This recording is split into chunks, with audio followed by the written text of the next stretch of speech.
had in my mind the good woman, bad woman scenario, and any woman who was asking for money was not a relationship woman, and I resented it. So I had a lot of problems. So with your Truth and Democracy Coalition, you fought propaganda and division. What lessons from politics applied directly to healing masculinity? I've always felt that there are influences, propaganda influences that are coming in, and they're not in our control. And that's one thing, that there are powers greater than us who are manipulating the masses. And so this anti-male propaganda that has been flourishing. The reason why men kill other men isn't because they didn't get love, it was because they felt disrespected. So my goal here is to try to help both sides understand each other better. Women want love, men want respect. Men, when they feel respected, will treat women lovingly in terms of protecting, providing, being a safe pair of hands, be responsible, X, Y, and Z. Hey Conscious Man 7 family, quick question before we start. Do you love the depth of these conversations but hate when ads break the flow? I get it. Ads can feel like speed bumps on a highway, pulling you out of that deep zone. That's why we created a way for you to enjoy every episode completely ad-free while supporting the show at the same time. For just a few bucks a month on Patreon or Locals, you'll get full access to uninterrupted episodes. You'll get direct access to me so you can ask me any questions that you have, some cool other perks like early releases, and you'll also help us keep bringing you the powerful conversations that mainstream platforms won't touch. The link is in the show notes. Join us there and be part of this movement. If you are new to this podcast, please don't forget to like, subscribe, and to share, because that helps us to be recommended in the algorithms. If you would like to support this podcast, please check out our merch store on Amazon with the brand Todd and Me. We've got some cool t-shirts, tank tops, hoodies, and sweaters. Link will be in the description of this podcast. And if you're now starting a spiritual journey, you would like to start a spiritual journey, or you're currently on a spiritual journey and you would like some help removing some fears and traumas, please hit me up on my Instagram at Adriano_246 and it will help you to get some magic mushrooms. Enjoy the show and stay tuned because we have some more great content coming soon. Hello friends, welcome to the Conscious Man 7 podcast, and I'm your host Todd Cave. Today we're delving deep into the fire. Rich Procida has lived it all. From surviving abuse to becoming a dating coach, democracy activist, and even leading red pill men's groups. He's faced mystical visions, battled cultural programming, and redefined what it means to be a man in today's polarized world. And here's the twist. He doesn't shy away from the controversial stuff. We're talking pornography, politics, hypergamy, and yes, Rollo Tomasi and the red pill movement. Some call it dangerous, others call it liberation. But today, we're not here for shadow takes. We're here to provoke thought, heal wounds, and unlock the higher potential of men and women. If you think you know masculinity, get ready to have your beliefs turned inside out. When truth is blurred by lies and misinformation, perception becomes reality. What will you perceive your reality to be? Liberate your fears and walk with me. Sit down and meditate. Connect with your soul.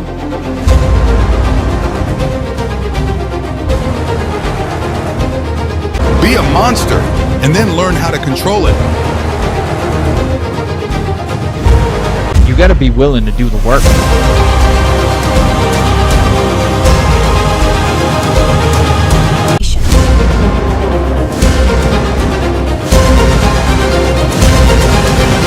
So it really goes really deep in terms of words and etymology and what they mean. So this is why it is really hard to really crack the matrix, because there's so many levels and layers to it, you know? Rich, welcome to the Conscious Man 7 podcast. How are you today, mate? Good. Thank you for having me, Todd. I really have all this stuff has been like the mystical experiences, the education. It's really my life story.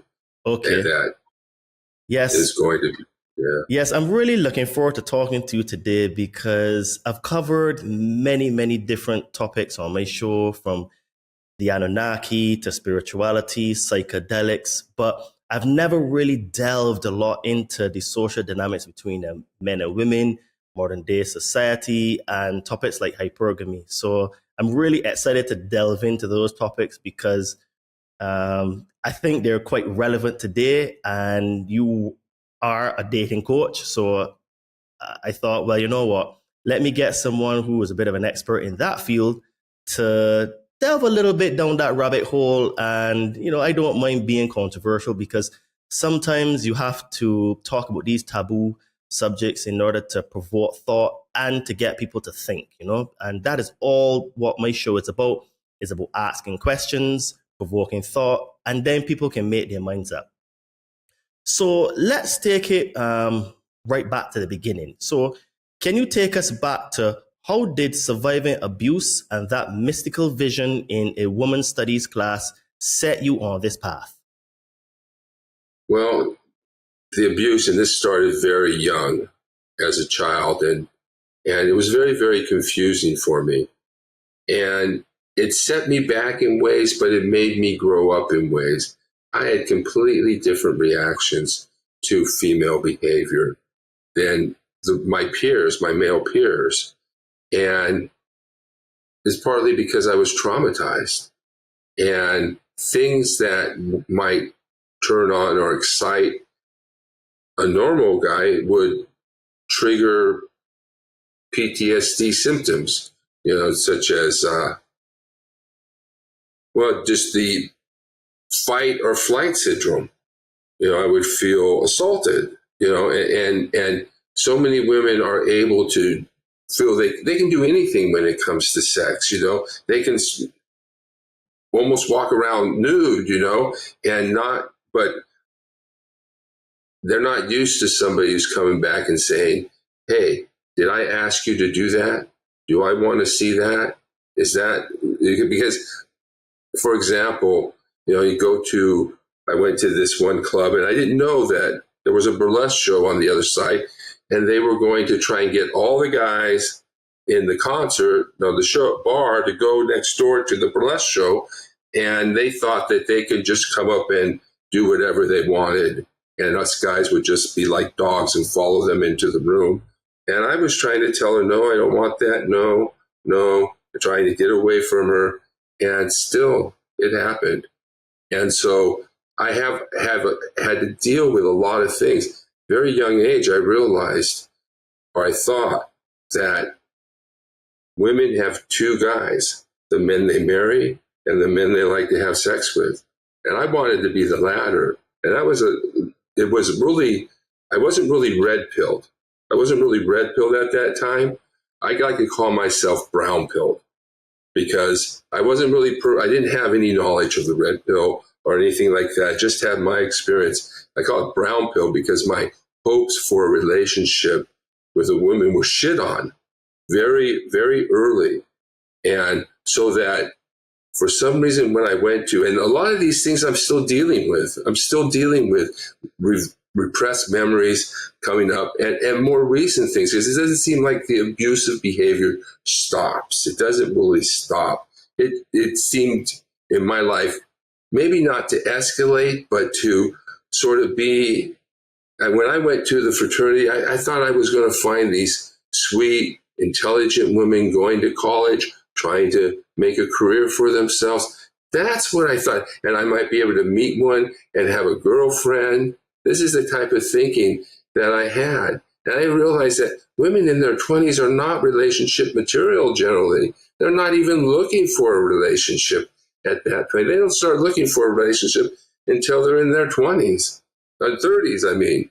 And so I was just horrified by what I saw, because I went to the fraternity hoping to meet a girlfriend.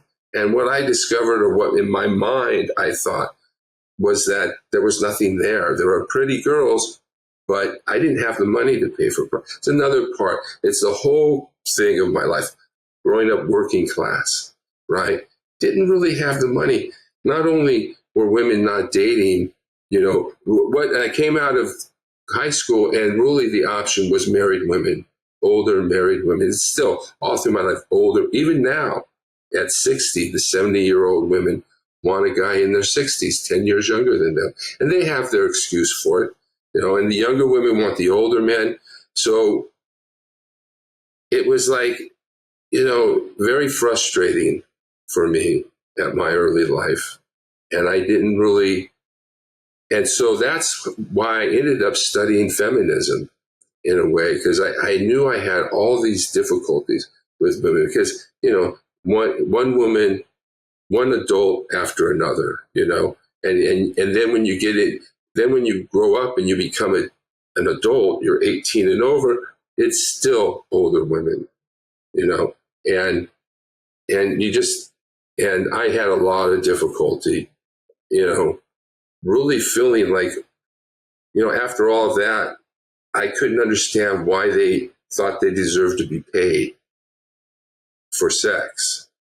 I didn't understand that, because, after having been used as a child and as a teenage boy, and then going into adulthood, still women, why do they think they deserve to be paid? I had in my mind the good woman, bad woman scenario, and any woman who was asking for money was not a relationship woman, and I resented it. So I had a lot of problems. I knew I had difficulty dealing with women. So I decided, after I took a feminist studies course, which was called the Study of Women and Men in Society at USC, I started to get involved. I had this mystical experience. And I've actually had a number of mystical experiences, not just one. It goes all the way back to childhood and then even towards more recently. But this one sort of, set me on a path. It put me at that time in my life with the options I had. That's where I needed to do. And if you want me to, I can tell you about that experience. It's an interesting story. So how did that experience then, what you call a vision similar to Paul on the road to Damascus, what exactly did you see, and how did it reshape your views on men and justice, women? Well, what happened was this class had 2 midterms and a final. And so I was causing some disruption because I would learn by asking questions, and I sort of challenging sometimes. But after the first midterm, I walked out. I was walking up the ramp of the lecture hall there, and then this ball of bright light appeared in front of me. And I was like, whoa, what's that? But I didn't think it was going to happen again. I thought, wow, that was an experience. That's enlightenment, right? That was an experience of, at first I thought just an enlightenment. I've been enlightened as to something. I couldn't articulate it, but there's something going on where I'm gaining this ineffable knowledge, which is what happens when you have a vision. William James, who was the father of American psychology, wrote a book called The Varieties of Religious Experience, where he identified what he called a photo or a photon, but a vision of light, and then a voice, an audition. I didn't have the voice. Paul had the voice, for example. Paul heard, Paul, why are you persecuting me? I didn't hear anything. And the message, which I didn't get until later, which was at actually the final exam. At the second exam, I came walking out. It was even bigger. It was an even bigger ball of light I ran into, and I made an exclamation, whoa, and I got in trouble for that. The teacher saying, you interrupt the exam again. I tried to tell them I'm having this experience, but they're thinking I'm purposely interrupting the exam. So on the final exam, I didn't expect it the second time. And so this time I'm going to be ready for it. And so I made sure that I kept my mouth closed. If I were going to see the light, that I would not make the exclamation. But as I walked up, it was a huge ball of light. It was huge. And I clamped down on my mouth. And then next thing I know, I'm out, right? I'm smelling this acidy feeling, and there are paramedics there, and they're bringing me back to consciousness. And they're thinking it was a seizure or something like that. But I knew it was a seizure because immediately I felt the knowledge. What was this message? Like, Paul, why are you persecuting women? Why am I persecuting women? Was the message. And that I got at that time, not recognizing really men's situation, but also recognizing my situation, because the abuse came with both positive and negative aspects. So our results. And so, they wanted to take me on the stretcher. But I knew that this wasn't a seizure, because seizures have different results. Seizures often have negative results, like you have an aura, and then you have confusion, and it's not a pleasant post-seizure experience. But a vision, on the other hand, brings ineffable knowledge. It brings change. It brings transformation. It's a positive experience. So, but that set me toward minoring in the study of women and men in society at USC, the University of Southern California. I joined the Students Alliance for a Non-Sexist Society and became a founding member of that group. And then I started my own organization called People Against Pornography. It was a pro-feminist anti-pornography group. And I was into feminists like Catherine McKinnon, Andrea Dorgan, and those anti-pornography feminists. And it's part of a way of dealing with my own issues. I've always sort of dealt publicly with my own issues, but also feeling as a man, what can I can work on violence against women. I can work on issues of the sexual exploitation of women and all these attitudes. So I'm working on my issues. I'm speaking at colleges. I'm debating lawyers. I'm writing articles for newspapers. And eventually I went to law school. And by that time, I was pretty burned out on the subject, but I ended up turning it into a book, a survey of social attitudes and laws towards sexually explicit materials in a variety of nations throughout the world. And I think it's still in print. It's called Social Issues in Global Perspective, Pornography. And it's part of a series of books that I wrote with a professor talking about social issues in global perspective, doing sort of the same thing with other issues. So that was the fruition of all of that. It sort of helped me to start to understand the political situation between women and men from a one-sided perspective. But really what I found later on in life, more recently, I discovered the red pill. And I realized even after all that study, after all that writing, I knew nothing about women until I got exposed to the red pill. It was much later in life. And now what I want to do is I want to bring that information to young men to the extent that they can accept it, and to other men so that they don't go through what I went through. And so,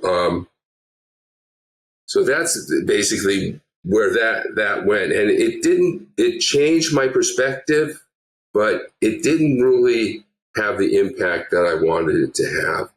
And so one thing I learned is that never try and meet women in a place where you're not welcome.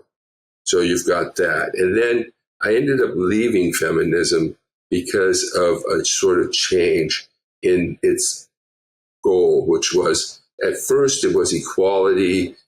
I was into the principles. I was developing a theory, sort of like Marxism, but from a feminist perspective, of patriarchy. And I ended up writing a book, but where was I going to go from there? Okay. So this is interesting. So how you've worked in both pro-feminist movements and men's rights spaces. How did you reconcile those two worlds? Well, I studied feminism. I got burnt out for a while, but I'm still interested in those things. But eventually, I was still. It's not that I didn't have relationships. I had relationships, and they were primarily sexual, because basically, what's a relationship about? It's financial, and so anyway, I wasn't finding the woman that I wanted anyway. And so I was with this woman who was kind of abusive, kind of narcissistic. I was with her for 20 something years, one night a week, booty call. That was it. But I was just happy at that time to have a woman coming over to have sex with me. I was lucky just to be able to do that, I felt. And a lot of men right now, we discover, are lonely and in despair and are very frustrated. And but what happened was I ended that relationship. I found a way to end it, and I started to look at dating coaches. And then that's when I got exposed to the red pill.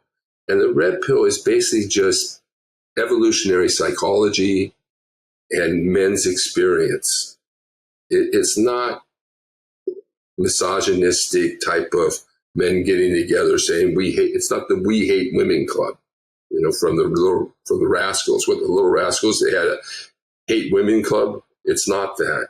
It's really about men trying to learn how to interact with women, how to be successful in the relationships with women. And so that's what I want to share. I want to, as both a warning and as an aid for men.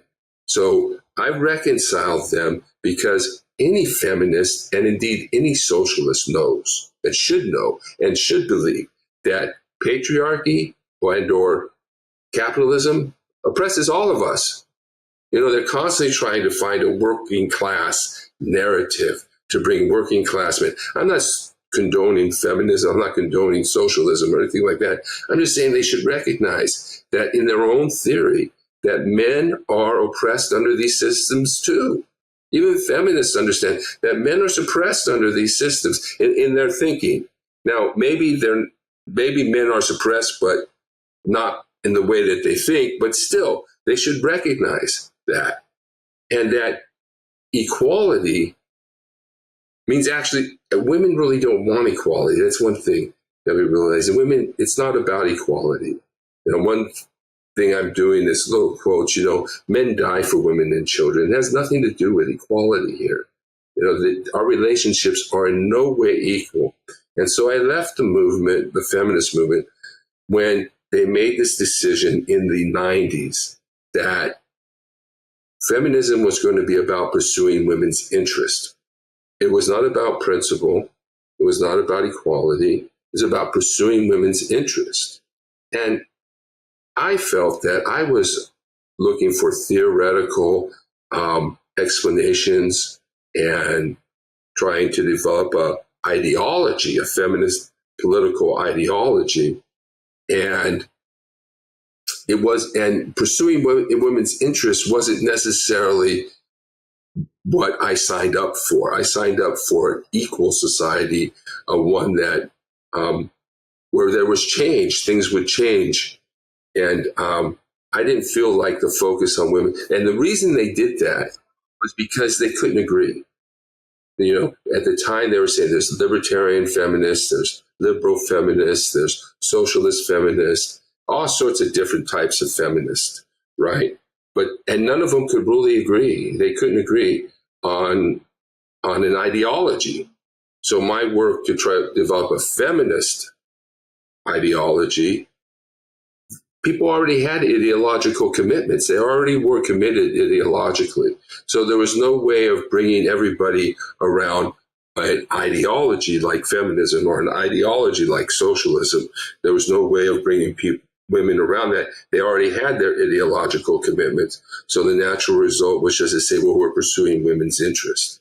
Okay, so I got a question then. So you're saying then that in the feminist movement, which started, I would say, probably in the 60s, and there are different waves. So you're saying that in the 90s, there was a active decision by the people at the top of the movement that sort of like put like this stake in the road and said, we are going this way, that instead of, because I'll be honest, when I first heard about feminist, the word feminist and feminism, I think I was probably about maybe 26 or 27. And funnily, it was from this girl. And well, it's kind of funny because she said to me she's a feminist, and I was like, oh, okay, I would like to hear about that. To be honest, I only said that because I wanted to sleep with her, right? So, you know what I mean? Because I was interested in it, I guess she gave me a pass, right? But yeah, but I didn't really spend any time on it because I thought that it was like the promotion of, I guess, equal rights for women, because women have fought to get certain rights. But you're saying that in the 90s, it was an active decision by people in the movement in the United States, or probably globally, you'd have to tell me, to put it in the direction that feminism is about the interests of women. So when you say interests of women, can you elaborate more on what you mean by that?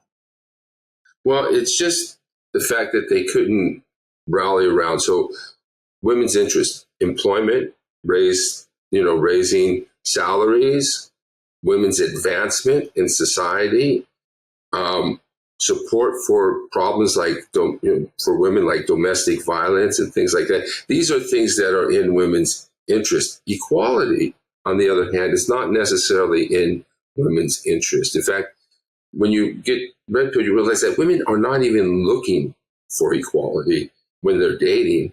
Sure, they like it in the workplace. They might like it in politics. They may think it's fine. But when they're dating, they're not looking for equality.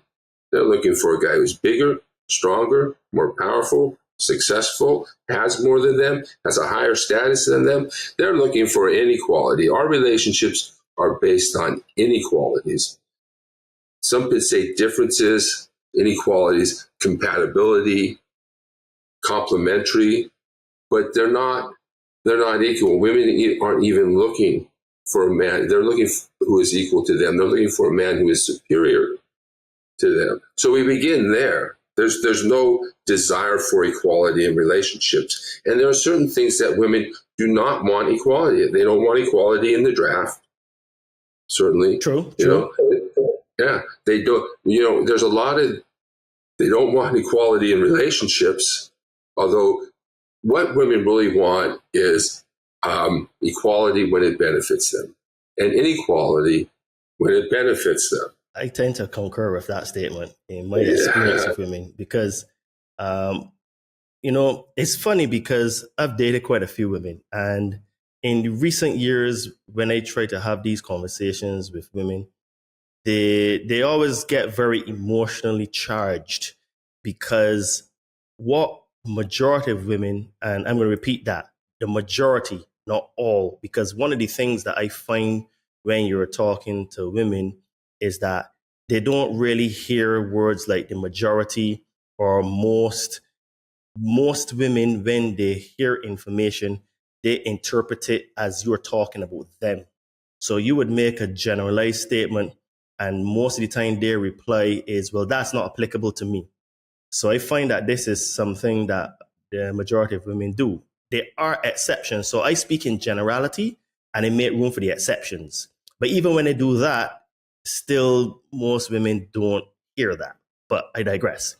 And I find that most women today don't realize that they have a lot of privilege when it comes to relationships and just how society works. Because, for example, when you go to clubs, like the big clubs, women get in free and men have to pay to get in. That is not equal, right? And when men go on dates with women, men generally play on the first date. That's not equal. So I find that there's no recognition that, there is privilege that they do have, and that some things are more beneficial to them than others. So, but I want to, before we get too far down there, because I want to save that juicy topic for a little bit later, but I'm curious to know, what did you learn from founding a pro-feminist anti-pornography organization, and do you still see porn as a central issue today?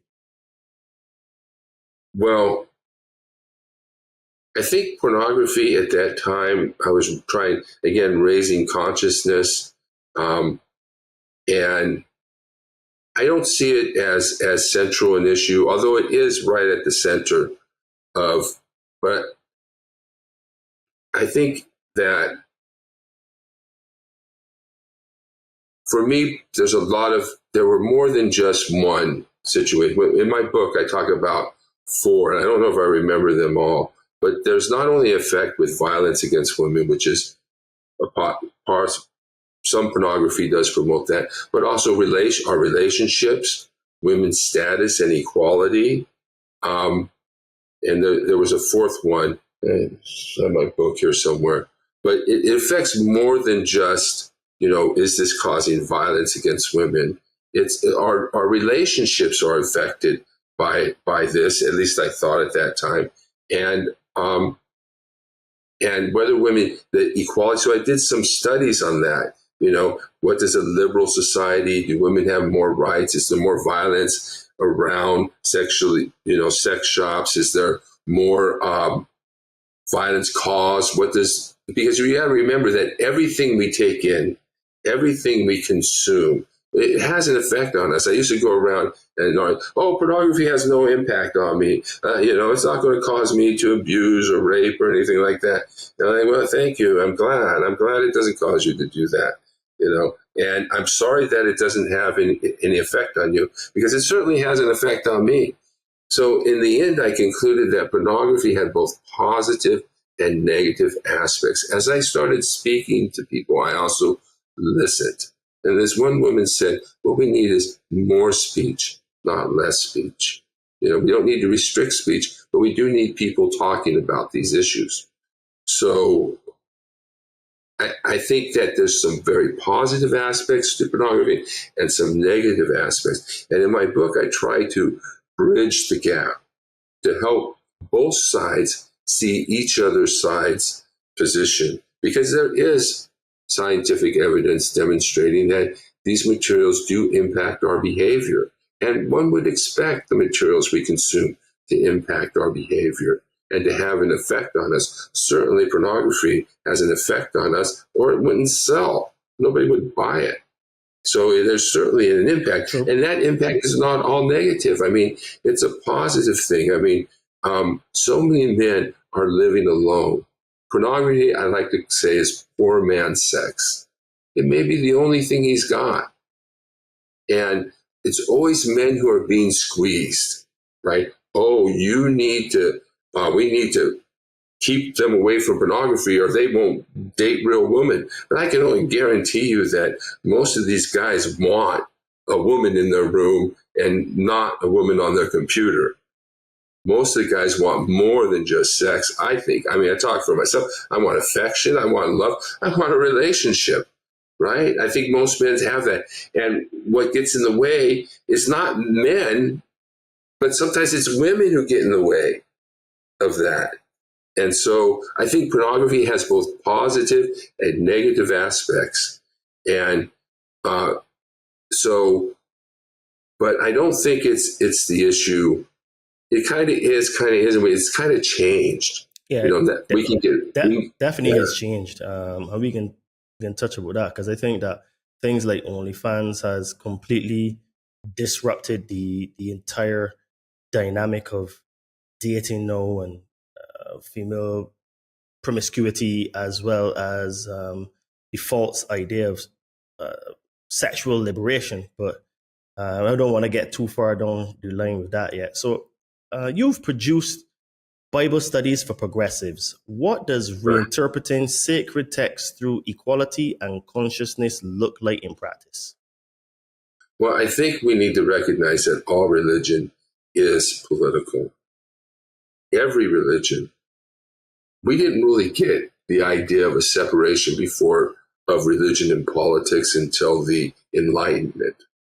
Before that, religiously, kings were gods or emissaries of gods. You worship the gods. as a part of your civic duty and responsibility, so that the gods won't come down and cause a famine or something like that. So there was a hierarchy, the gods and the leaders, and sometimes the leaders were gods. And this is where the story of Jesus comes out as a king and as the savior of the world and the only king. But so if we recognize that, then we can see at the root of it, it's about living in community on a positive sense. It's about how we live with one another as a community. How do we care for the poor, care for the needy, lift up the lowly?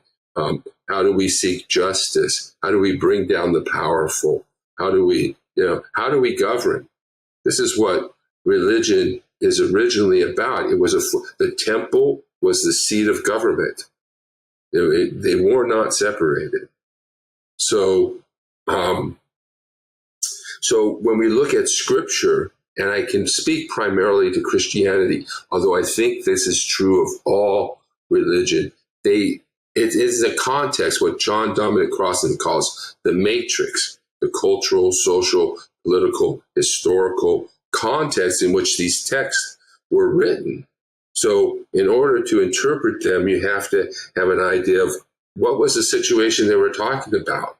You have to know you have to sort of have some knowledge of the original language, Greek or Aramaic or Jewish language.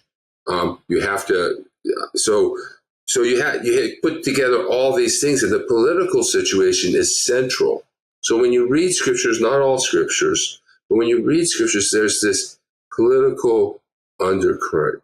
There's the Roman, in the Bible, there's the Roman Empire, there's the priests, the Pharisees, all these political leaders, and the oppression, even Moses, leaving Egypt, escaping slavery. All of this stuff is political stuff. And so when you read the text, you can see the threads of justice, God's justice. Bring salvation to the world did not mean go to heaven and live forever. It meant bringing God's kingdom to this world, bringing salvation to the other world, being a light to the nations so that all the nations can look and see what it means to be ruled by God. What type of society is one that is ruled by God? Not godly in a sense of being moral and being uptight and being, asexual, but more as, do you hope the orphan, the widow, the foreigner, the poor? These are the groups of people that the Bible says we should give charity to, that we should provide for, that we should make sure to support. These are the groups we should have compassion and empathy for. And this is treat the foreigner as one native born. So it's really, there's two sides to the Bible, because each position can be, both conservative and liberalism can be supported in the Bible. But that sense that Jesus came for a mission to the people, to lead the nation, to create a just and loving world. And that's part of what being religious is to make a difference. Well, that is supposed to be true in theory, but from what I see, religion is, I'm just going to say, it's probably the worst invention ever given to man, because there's a lot of rape, murder, pillage, and killing that's been done in the name of religion and God. And I think in the beginning, in the origins, I think that there was, some good works and intentions. But I think that the evolution of religion to how it is today is something that has really affected humanity in really grave ways, So you've said inner healing is inseparable from outer transformation. Why do you believe personal trauma and democracy activism are linked? Okay.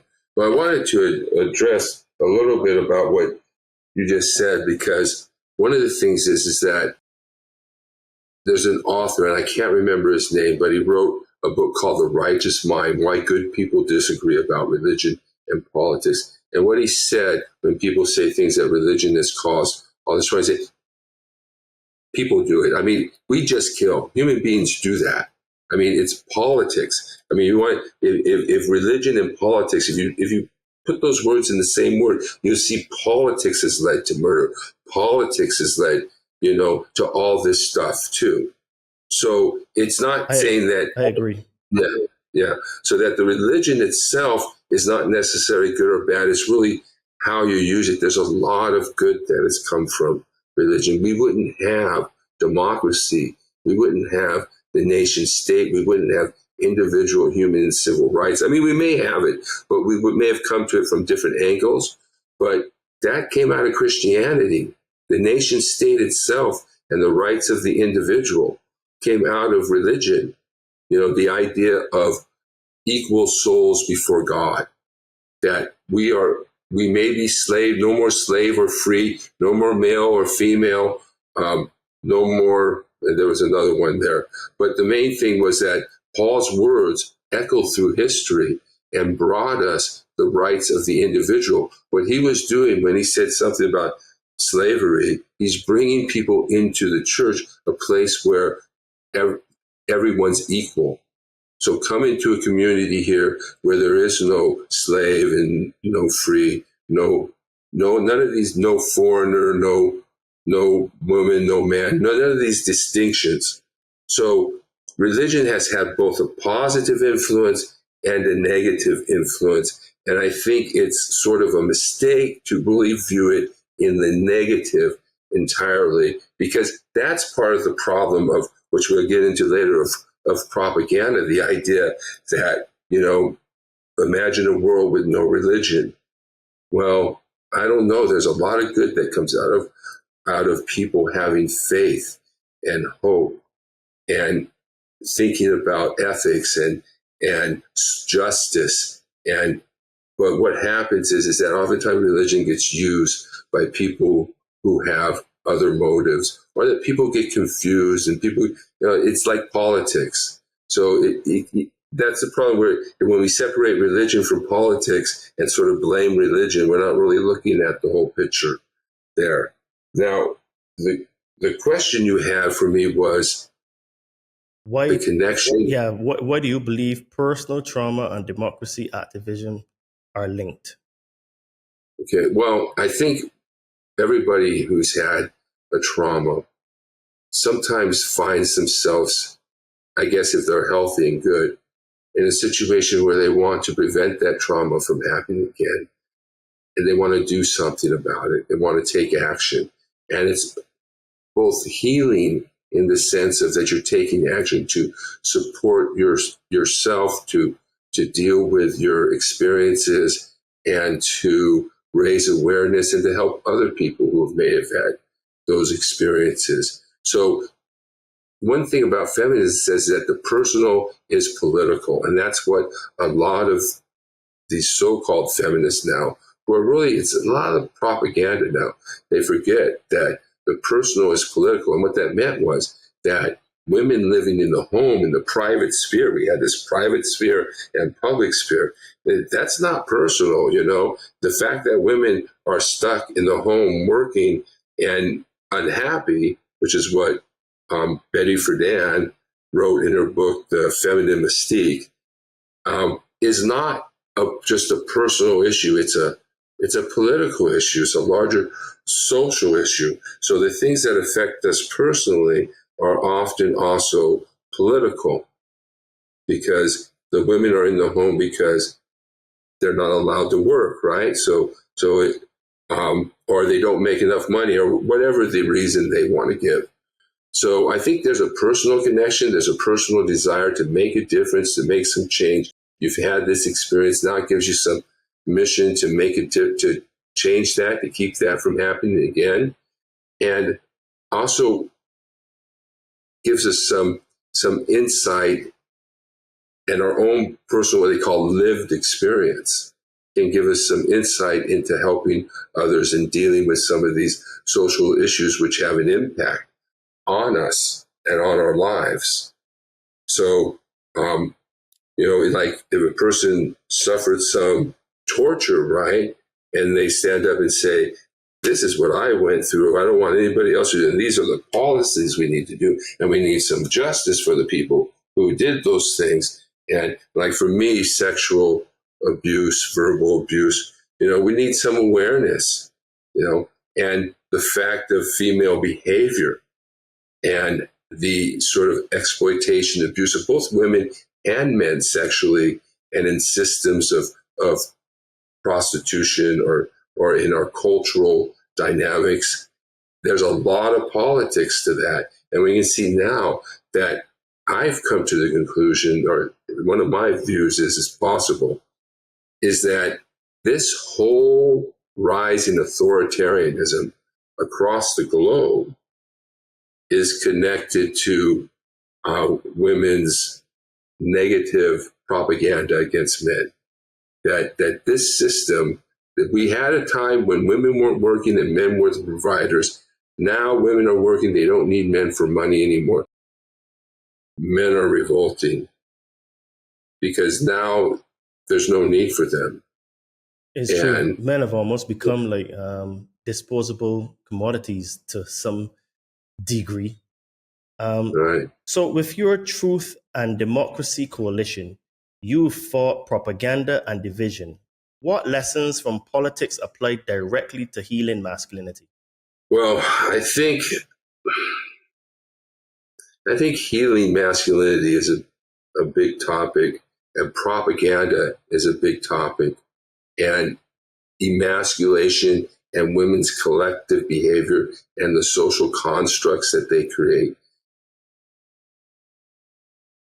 That covered a lot of areas, so you're going to have to remind me again of what we're actually talking about. But all these areas. So, can you repeat that question? Sure. So, with regards to your Truth and Democracy Coalition, you fought propaganda and division. So, how do you see that those things have directly impacted masculinity, or were detrimental, or even can have some healing, to masculinity? Because we've touched on that how there is emasculization of men today. So how do you think then that Truth and Democracy Coalition has affected or masculinity to any degree? Well, I tell you that the Truth and Democracy Coalition I developed because people on the left were trying to take the word democracy, say, let's not use it, let's use voting rights.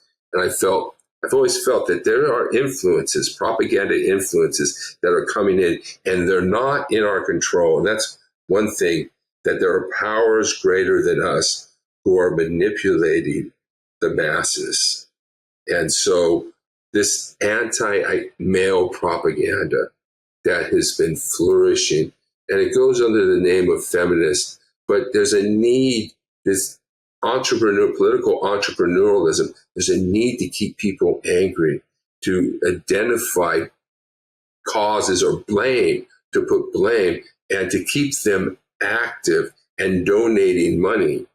So and also that combines with women's tendency to create social constructs that keep men in line.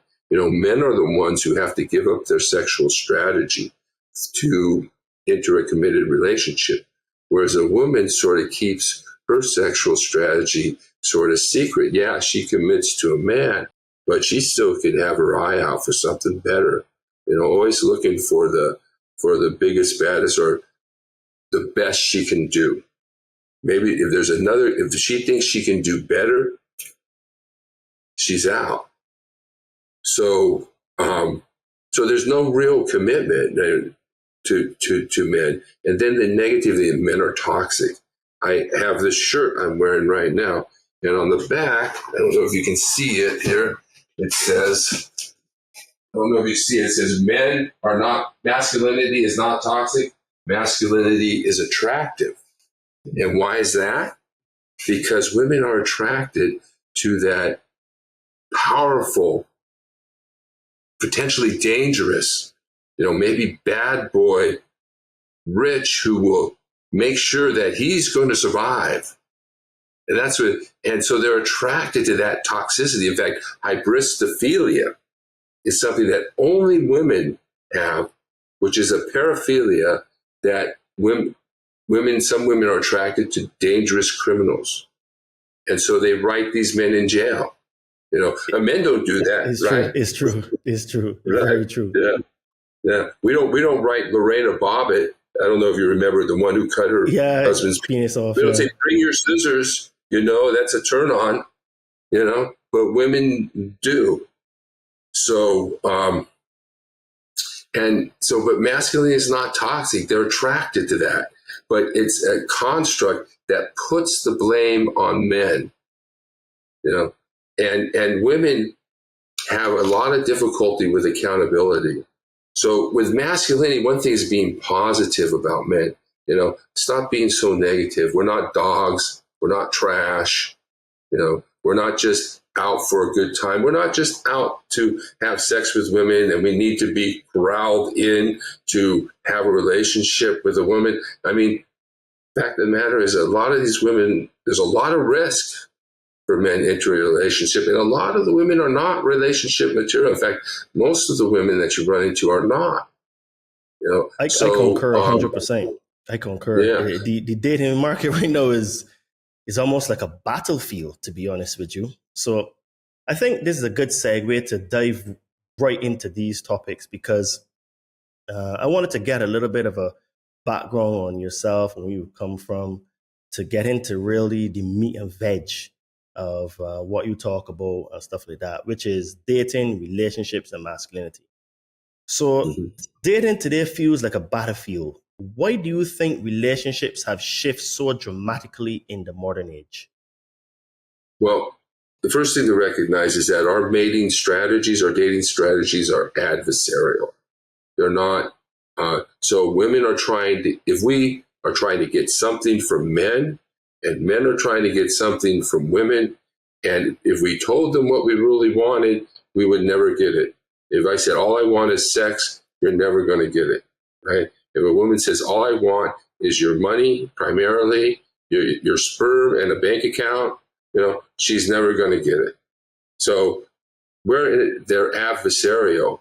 Men's strategy is to date and be with as many women as possible, to spread our seed. That's our innate strategies.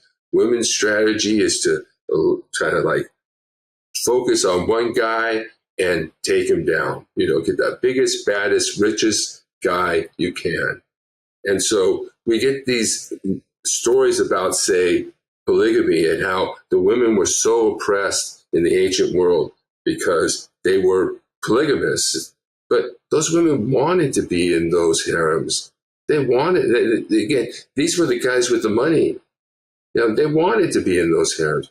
It's like today, women can complain about how men are, but that's the men they want. When it comes down to it, they want the rich guy. It's I was saying, it's kind of like advocate for the 99% during the day and then serve the 1% at night. So we start off with this adversarial. We're trying to get something from the other that the other doesn't necessarily want to give us. I agree because I find that as a man that is still in the dating game, sometimes you approach women and it's literally very adversarial. It's almost like there is this sort of entitlement sort of attitude, well, why are you even coming to talk to me? Who are you? And I mean, back in the day, because I remember I was speaking to some mates of mine, this is before mobile phones, so we're talking in the 90s. You would approach a girl, and I mean, she may have a boyfriend, but she was never that super dismissive of you, of almost looking down at you. And I remember I have had women literally look at me from head to toe and ask me, what do you want?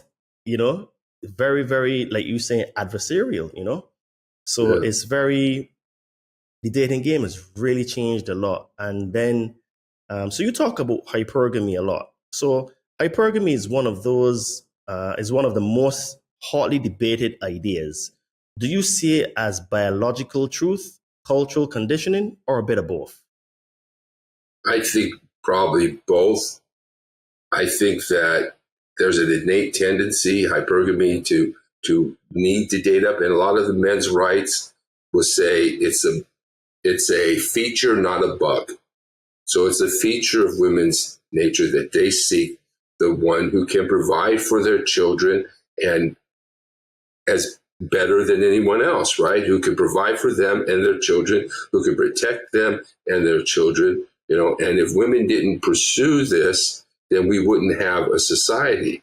But I think on the other hand, we all have to restrain our impulses. We all are responsible for our behaviors. I can be attracted to a lot of women, but I'm not going to act on it. Women can be attracted to a man's money. They can want his, status, but that doesn't mean they should always act on it. And so I think that's one thing that is there. And then this idea of equality. I mean, I want to stick to the subject, but they're really that when we get economic equality, then it's really hard because women can now pay for sex.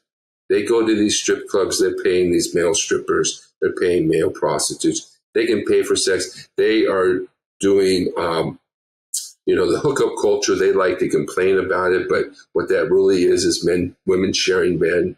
They have their chads, they have they have men that they want for sex, and then they're looking for men to pay the bills.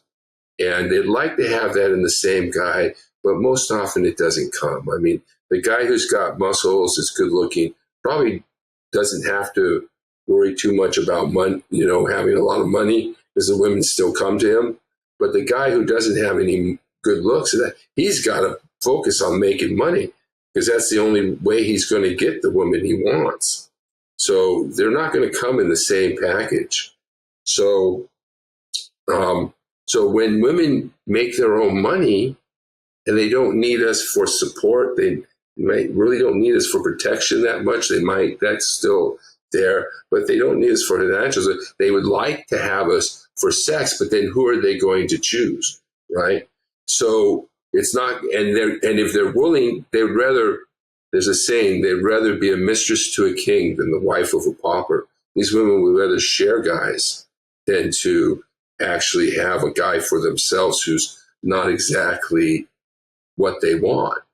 Okay, so that's a very interesting distinction there. So why is it then that women tend to, how should I say, they try to poo-poo a man's sort of like natural instinct, which is to have more than one woman. So a man's natural proclivity is to have multiple partners because my theory is that because back in the day we used to go to war, we didn't even know if we would come back home. So we tended to have many children, many partners for the protection of our seed, right? And that seems to have translated today into our modern society where men tend to still want to have multiple partners. So that is a preference of men. But a woman has a preference where she wants a man that's superior to her, like you described, a man that's taller than her, smarter than her, stronger than her, makes more money than her, and superior in all these ways. So why is it then that a woman's preference is supposed to be taken as sacrosanct and it should be allowed, but a man's preference of having multiple partners, why is that ridiculed or just said, oh, he's an insecure man and all that kind of stuff? What do you think? There's this sort of like paradigm where women's preferences must be protected and catered to, but a man's preferences should be rubbished. We just dismiss them now. You're not a good man, XYZ. Why is that? Well, the short answer is the feminine imperative, that women have this imperative of locking down the best possible guy they can get to get for both money, finances, and genes, good genes. They want to have a child, and that's determined by looks primarily. So they want good genes, good financial and protection and support.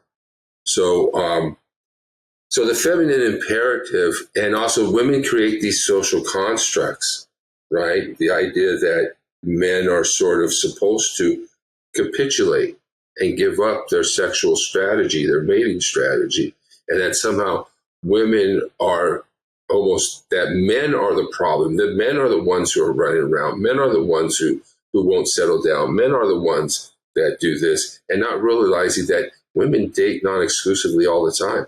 I mean, it's just natural. We think that we're the ones wanting to date multiple. No, women, they get more action. You know, they can go out a guy for lunch and go out with another guy for dinner. They can go out, and they don't necessarily want to have. They don't necessarily have to have sex with all these guys, but they'll choose the ones they want to have sex with and have sex with the one they want to, right? And he may not even have to take them out on a date. In fact, they may even pay him. So that's a fact. Yeah. So they're not dating multiple people. They're not. They're the ex. They're more than a lot of men are just trying to get a girlfriend. We're lucky to have a date. A lot of guys are lucky just to get a date, you know, and they get goo-eyed over one woman. They get this one-itis. It's called one-itis. She's the one. She touched my pee-pee. She must be the one, you know. And they don't really. Men are lonely and in despair, and women keep them that way. And they want to deceive us into thinking that, one, we shouldn't be doing what we're doing, but we absolutely have to. Or they want to deceive us as to our value, because they don't want us to know how valuable we are. And so that they could then, you know, they sort of bring us down so that they can have us, right? So, so there's a lot of things that are going on here. They take these social constructs, and then dating non-exclusively is an absolute must for men. You know, to think that you're just going to hop on with the first woman who comes up to you and you're going to have a committed relationship with that woman. No, if you're in demand, women are sharing you. I mean, now for me, I could have 5 different women. They're not going to be the quality of women that I want. They may not be relationship material. A lot of these women are not relationship material. Why should you hop into a relationship with a woman who's not relationship material? You're going to have to go through a lot of women to find the one that is relationship. First of all, to find one that is relationship material, and then she has to like you, and you have to like her, and all that stuff. So if you do hit that, like I felt I may have found that. I feel if it doesn't work out, I can double back at 65. I'm 60 now. But if you can find that woman who is relationship material, then there's a reason to stop. But you need to see. Well, you need also the experience. Men need to be competent sexually. They need sexual competence. So that's one good thing about prostitution. I mean, there's negatives, but there's a good thing about it. A lot of guys, they can't get it otherwise, and you can become competent sexually. So basically, but we need to date non-exclusively. You need to go, just like women, to get the best guy, they need to go through a lot of guys. And for us to get the best women, we got to go through a lot of women. And somehow this social contract, somehow we're wrong for dating multiple women is a sort of a form of keeping us down. You know, like you just have to accept what you're offered. You don't get to do the choosing. You don't get to do the selecting.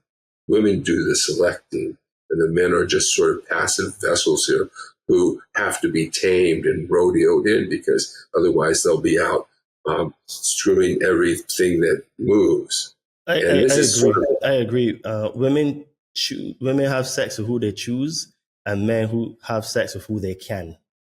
Yes. So yes. You lead book studies on Rollo Tomasi's The Rational Male. What do you think Tomasi gets right about male to female dynamics, and where do you think, if he does, mislead men? Well, I think he gets a lot right.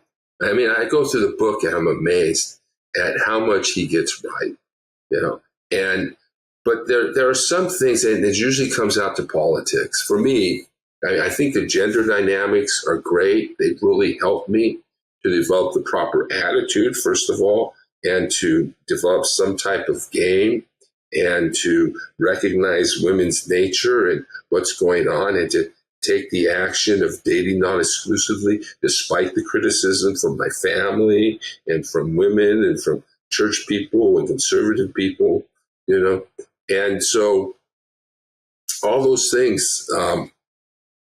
So I think he gets a lot. But when it comes to politics, if he's telling that we're going to withdraw the 19th Amendment, something stupid like that. Is that the one that for women to vote?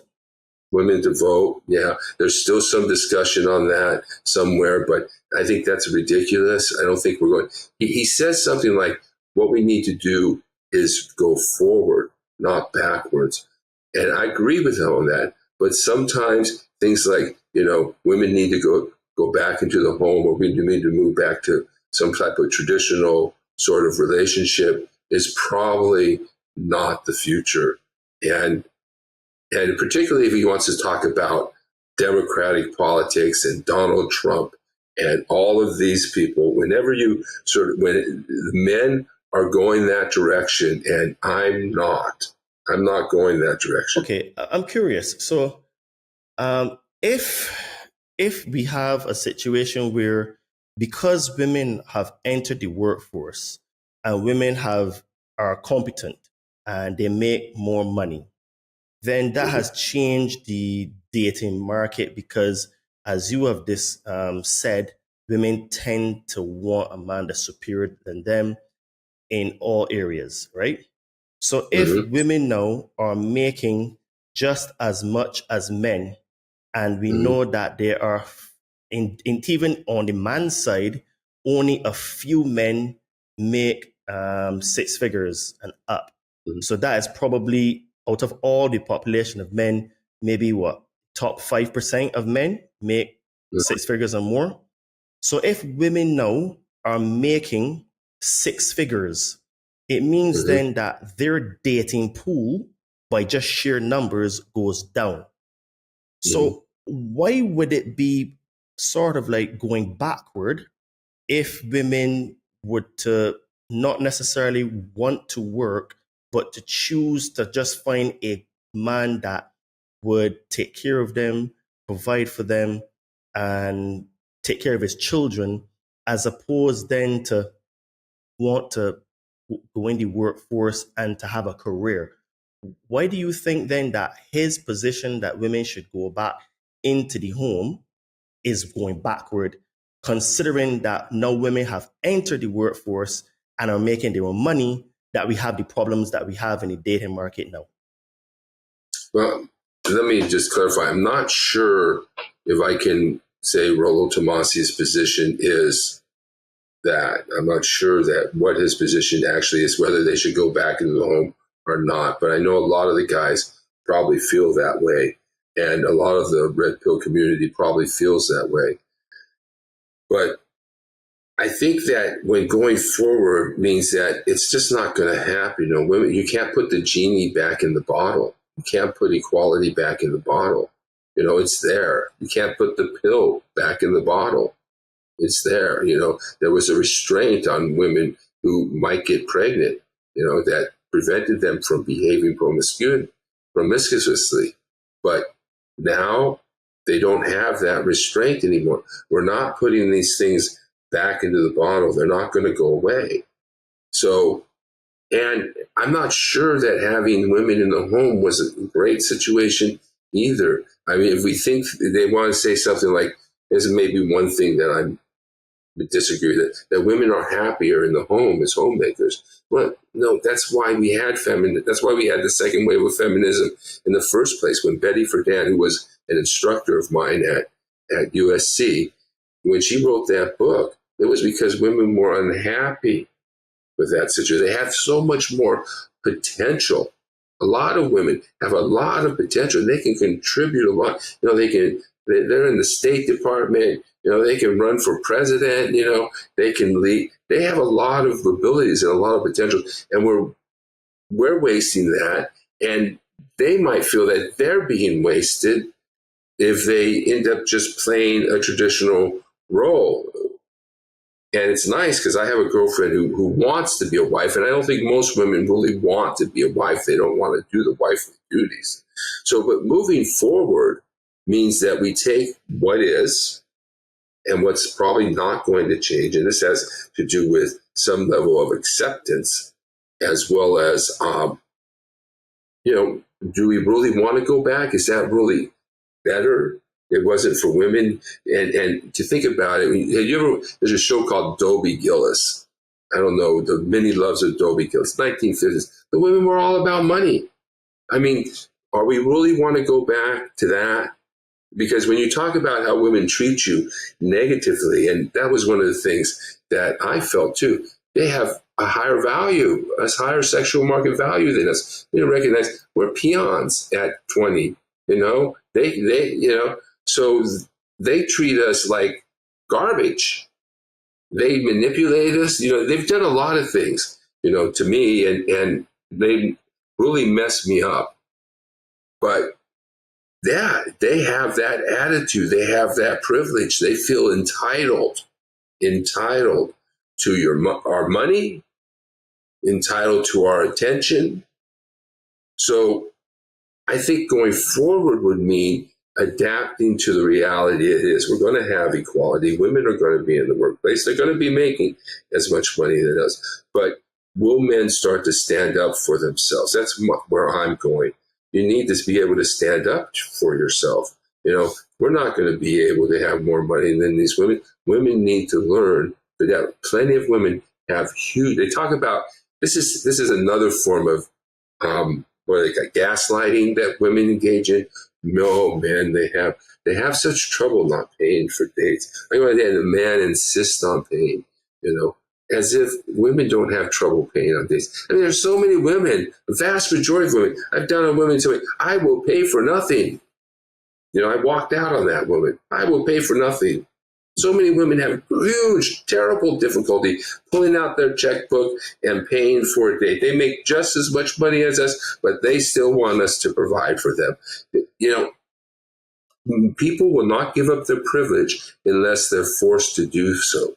And that probably comes from Robin Wright and the fragile white movement and the anti-racist movement, that people don't give up their privilege very easily.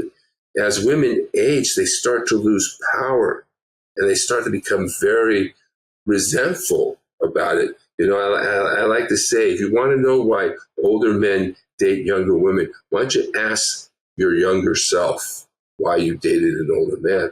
Why don't you ask young women why they're dating? Because I find that more gross than, a woman dating a man, than, that a woman would go up and marry a man just basically for money. They're not sexually attracted to him. They want power. I find that to be grotesque.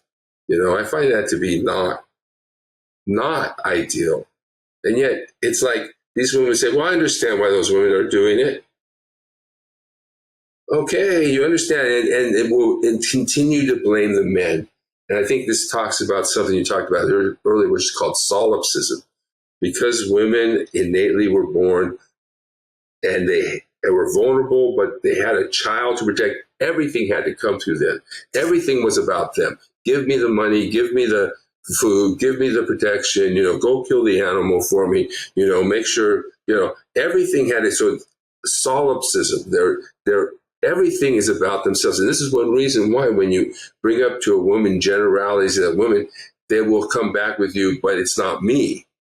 Because they have this, right? They have this myth of the good girl and the bad woman. And women will be very honest with you about what they think about other women. Watch out for that woman. Watch out. They're very honest with you about other women, but they won't be honest with you about themselves. So that's a fact. So okay, I'm curious here. So some critics say the red pill creates bitterness towards women. From your experience, does it help men heal or trap them in cynicism? I feel that you need to have a little bit of bitterness towards women. You need to have a little bit of skepticism. You need to have a little bit of wariness. You need to understand their true nature. If we think that women are sweet and spice and everything nice, that's a myth. That's not how women are. So we need to have the correct attitude. If that's part of being a blue pill beta, being the nice guy, being so subservient to women, making sure that you provide for them, that they know you're there for them, all the things that we're taught to be good. If I understood how much money was and power and all this stuff was to women, I may have never followed Jesus, because Jesus wasn't about those things, but for women they are. And so they had, yeah. So I forgot where I was going with it. So No, I agree with you in the sense where, like, I have found now that in my personal development, when you as a man understand better female nature, it allows you to navigate the dating market better and become more attractive. Now, I think that the only way that men get to that point is through pain, rejection, failure, a lot of broken hearts, or a few, and going through the fire when it comes to women. And it's not that I think women are bad, but I think that women are a lot more complicated than men. And men are, let's be honest, simpletons. Men are so basic that, and I tell this to girls that are my friends, that I have platonic friends, and then if they're dating me, I say to girls, look, if y'all understood how simple men are, y'all would get the best out of a man, because men operate in the realm of respect. Men don't necessarily want love, men want respect, because in man to man dynamics, whether this is in the workplace or competition or even as mates, we look at respect between men. And the reason why men kill other men isn't because they didn't get love, it was because they felt disrespected. So my goal here is to try to help both sides understand each other better. Women want love, men want respect. Men, when they feel respected, will treat women lovingly in terms of protecting, providing, being a safe pair of hands, be responsible, X, Y, and Z.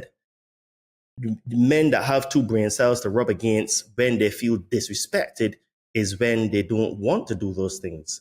Because most of the time, if you actually hear men talk about women, they would say, oh, she was disrespectful to me. They don't start, oh, she didn't love me. They say she disrespected me. And that's one of the things that I try to tell a lot of women, that men don't think like you. And on the flip side, men need to understand that women don't think like them. So one of the things that I have found in my dating life now, since I've started to understand this, is that because women don't think logically for the most part, you have to have a virtue called patience.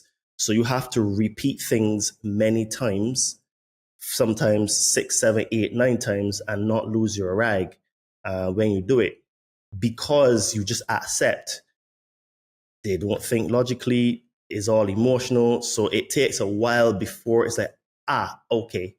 And then on the flip side, women are like, well, he just doesn't get it, how I feel.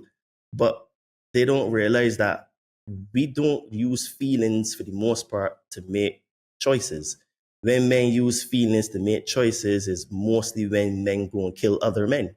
They got their feelings involved and they went too far. So I think there's a lot of lessons that both men and women should be able to learn. And I hope that I want with this show, especially talking to you, that that's the goal here, to try to help us to get a better understanding of each other and how we think and what's not. So do you consider Rollo Tomasi's ideas dangerous for young men? Yes or no? And why? I think Rollo Tomasi's ideas are essential for young men. And there's one thing it reminded me of. There's plenty of other commentators out there. One guy named Orion Taraban who recently said that the price of protection is civility. So if a woman really wants a man to protect her, don't go up and slap him in the face or talk trash to him, because it's the same with the other guy. Guy comes up and talks trash to you, you're not going to protect them, right? You're not going to protect the person who's treating you like that. So the price of protection is civility. But I think they're essential. Like I said, the attitude that men have towards women is incredibly important. Game is incredibly important. You got to recognize that women are indirect in their communications, and they're constantly testing us. We call them shit tests, And so we need to. So Rollo Tomasi's, men need to understand these things in order to navigate them successfully, and that's what I think. What Rollo Tomasi is actually doing he's not attacking women, he's helping men. And when you finally read the materials, and when you finally read the Rational Male, and you start to look at the evolutionary psychology, and you start to realize that, well, you start to get the idea of how women actually are thinking and what they're doing. And then you got to really take a step back and say, oh, this is reality. It is true. And it's painful. It's true. And what happens is you regret not having learned it earlier. I mean, I regret not having learned this stuff when I was younger. I wasn't ready for it. Maybe I couldn't. Sometimes we just aren't ready for it. But the pickup artist stuff, I tried to find a good wingman. I couldn't find a good wingman. I couldn't do it myself. I never finished the book. It's out of date now. But all these things are to help men have really successful relationships with women. They're not designed to disadvantage women or take advantage of women. They're to prevent us as men from being taken advantage of, to make us aware of how women operate, and that there's this beta, alpha group, and women are out now, they want to say, oh, how are we going to solve this problem? There's this problem with whatever, not enough men, whatever it is. The problem they're trying to solve is, how do I get my alpha seed, or I don't know what your language requirements is, but alpha sex and beta bucks, and get my needs. How do I get that met?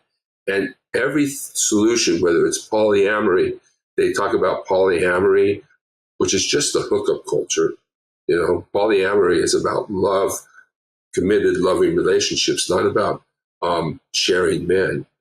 So we just need to recognize that if we're not aware of what the dark side of female nature, I mean, when I went to fraternity, I was completely horrified.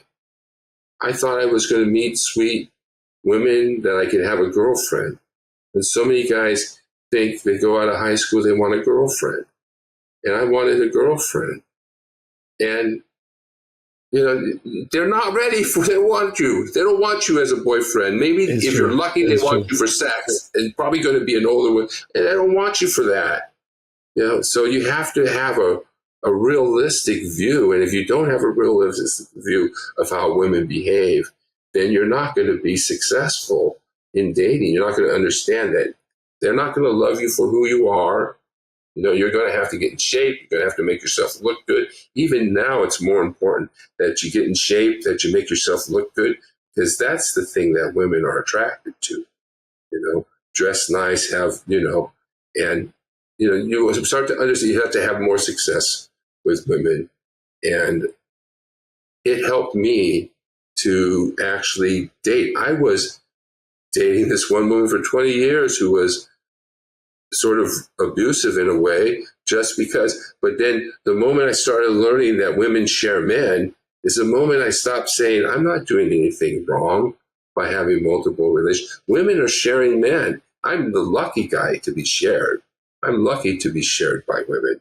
It's not that I'm doing anything wrong, and it's not that I'm out there just having sex with different women and different women and different. No, it's that, hey, this is it. The women are coming to me. But now, eventually, I ran into somebody that I wanted. I ran into somebody who I thought who had those characteristics that I was looking for, and that's the only. And if you're going to find it, that's the only way, is to date multiple women and recognize what they're doing, and not get all butthurt and upset that she cheated on you. That's what they're, whatever. Why did you commit? Hey guys, so we can take a very, very short, quick break to here to say, if you're getting value from this conversation, hit pause for just 1 second. Drop a comment with your biggest takeaway so far, and let's get this discussion going. Don't forget to like this episode, share it with a friend, and if you're listening on one of the podcast platforms like Spreaker, Spotify, or Apple, leave a 5-star rating. That's how we spread these conversations and challenge the status quo. So let's dive right back into it. So you teach concepts like plate theory and hypergamy. How do you show men what's useful versus what's toxic in practice? Well, that's sort of more probably on an individual basis.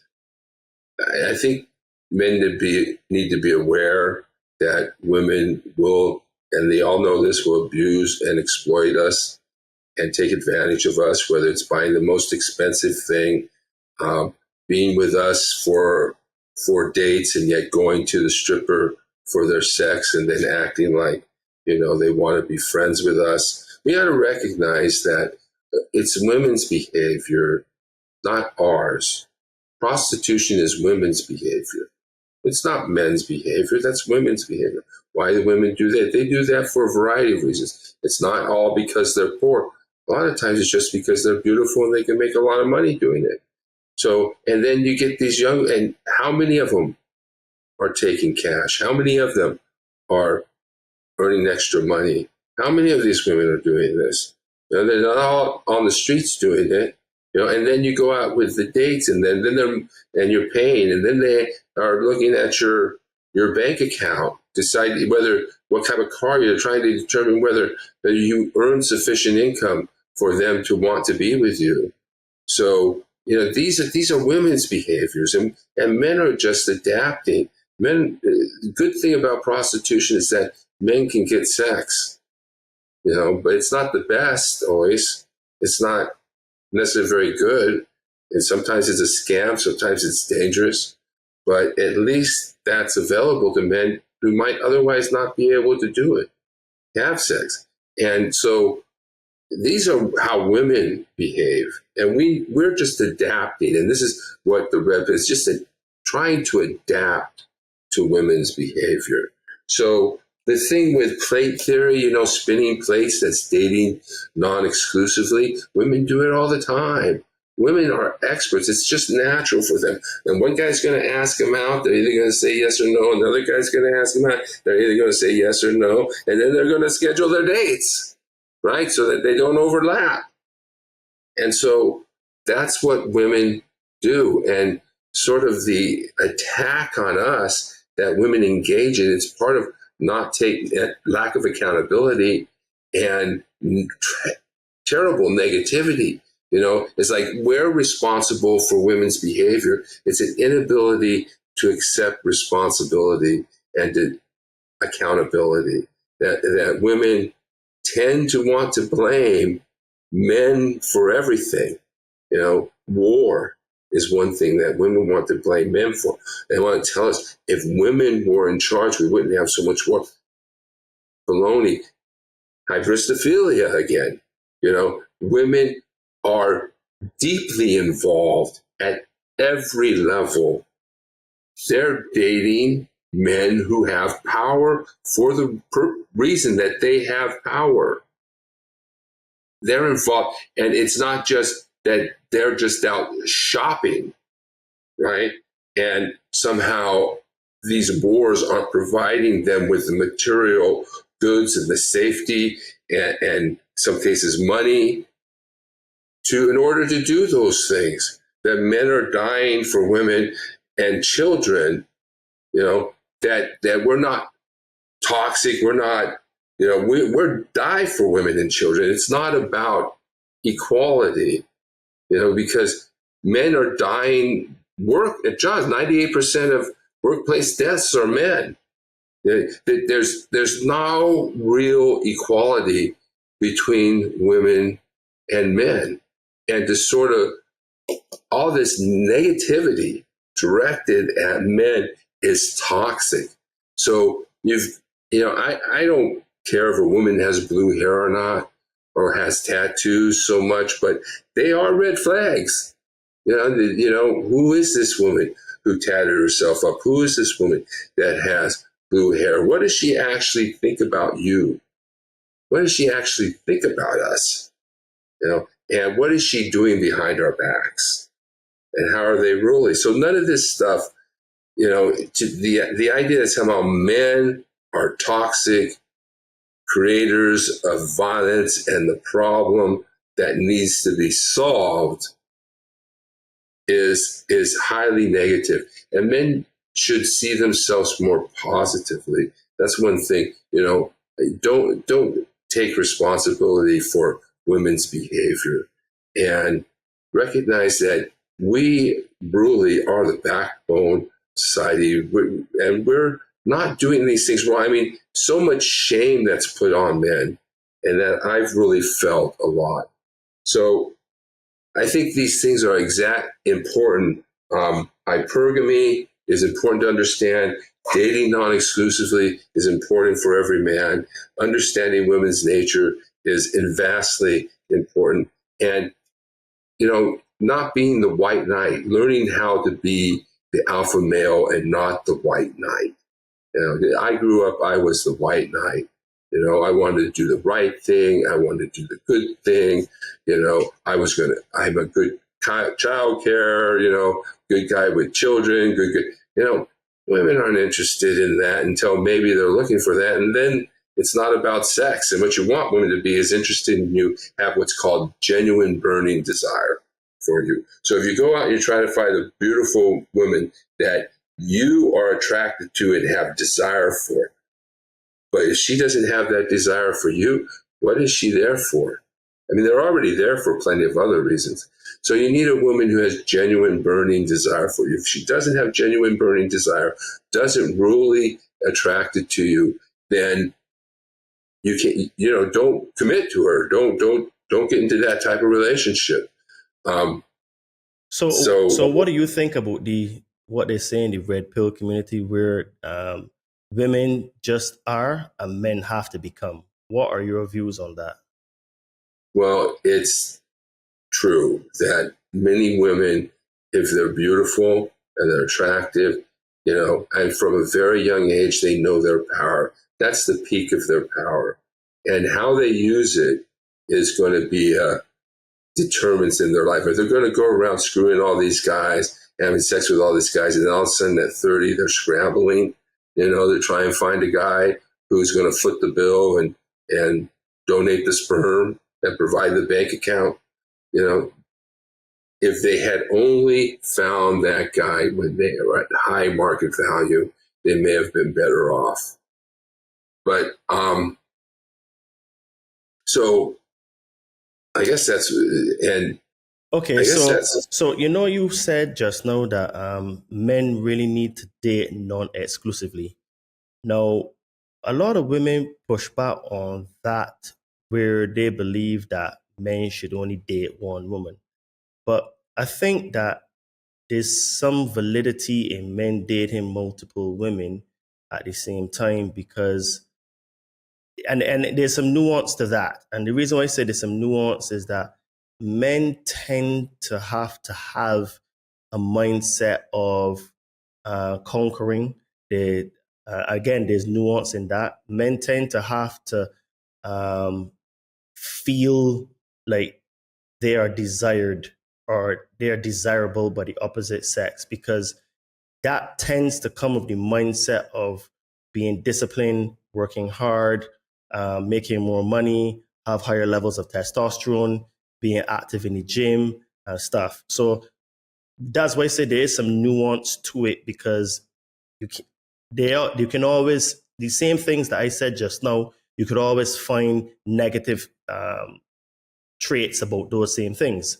But I do think that a man that is in his peak or prime tends to be a man that is dating multiple women, has higher levels of testosterone, doing good in his career, generally in good shape, and good with women to the point where he doesn't pedestalize them. Because I think one of the biggest mistakes that men make is, one of my coaches, he said the same thing, one-itis. Men tend to get one-itis early on in their dating career, and they tend to pedestalize women. So do you think then that men, to be successful, do have to have those traits that I outlined there in order to be better partners and husbands and boyfriends and stuff like that? I think a lot of us have listened to women, and that was a mistake. To listen to women talk about the men that they want and how they're looking for that man, and then to find out they're really not telling you. They're telling you what they want and the guy they are hot for. They want the guy to be, they're not telling you what they really want. They're just telling you the additional things they would like the man to be. Oh, he should be rich, studly, hot, have money, and that guy should be nice to me. But this idea that we should only date one woman at a time, I mean, never listen to, we don't want to really listen to what women say, because they say one thing, they do another. They don't know what they want, and they're highly negative. So first mistake is to actually listen to what a woman tells you. And then when you realize what they're really doing, dating multiple men, looking for alpha fucks, going to strip shows. They have their side guy, they have their Chad, they have that. They dated another guy. They tell you, well, let's just be friends first. That's code for saying I'm already getting fucked by, I'm already having sex with somebody else. Sorry about that. And so, so if we look at what women are actually doing, we need to recognize that we have to do some things too. We need to date multiple women. We need to be able to, because that's what they're doing. They come and tell us, oh, you're just doing this and that, but that's what they're doing. So it's kind of like, yeah, So do you think it is a fair statement to say you ignore what women say and just look at how women act, react, and what they do? Is that a fair statement then? Yeah, exactly. Look at how they act. What they tell you and what they do are two different things. And so, yeah, you need to be aware of that, and not blame ourselves for it, and not act like we have to be what women tell us we should be, because that's almost a test in itself. If we just start hopping to doing what the woman tells us they want, then they know that we're weak. I mean, you can't tell a woman you love them too early, or else they'll lose attraction for you. You can't do certain things. You have to be game savvy. You have to be aware of what's really going on in their minds. When you tell a woman you love her, what does she think? He can't get anybody better. That's such a sad reality, but it's actually true. I have realized that what women say they want, what women actually are attracted to, are almost literally the polar opposite. And because of that, I think what you said about game, and for women that are necessarily new to that term, it is very common in dating circles for men and dating coaches. And the reason why they call it game is that it is really a game that you're playing. And it is actually more a mental game than anything else, where you can't give too much attention, but you can't give no attention. So because I coach guys as well, and I do have some young men that I coach, I tell them to basically focus on their journey and focus on themselves instead of necessarily focusing on looking for women. Because one of the things that I find is not really taught to men is that we are not told what are the most important things that we need to focus on as young men. And I think that this is one of the good things that the red pill community teaches men is focus on becoming. So you work hard to try to get yourself in a good economic situation. So like in your 30s, you are attractive. Get into really good shape so that you add another dimension to yourself. Because if you are not necessarily a good looking man, but you have a nice physique, you can add a little bit more attraction to you. And then if you have experience in terms of dating women, then when you get to a place where you choose to want to have a family because you've had some experience, it means you can navigate. Because what tends to happen is, like you said, men get one-itis and then they get wrecked because they go and get married. And then today, modern society is about 70% of divorces are initiated by women. And Right. it financially wrecks men. Mhm.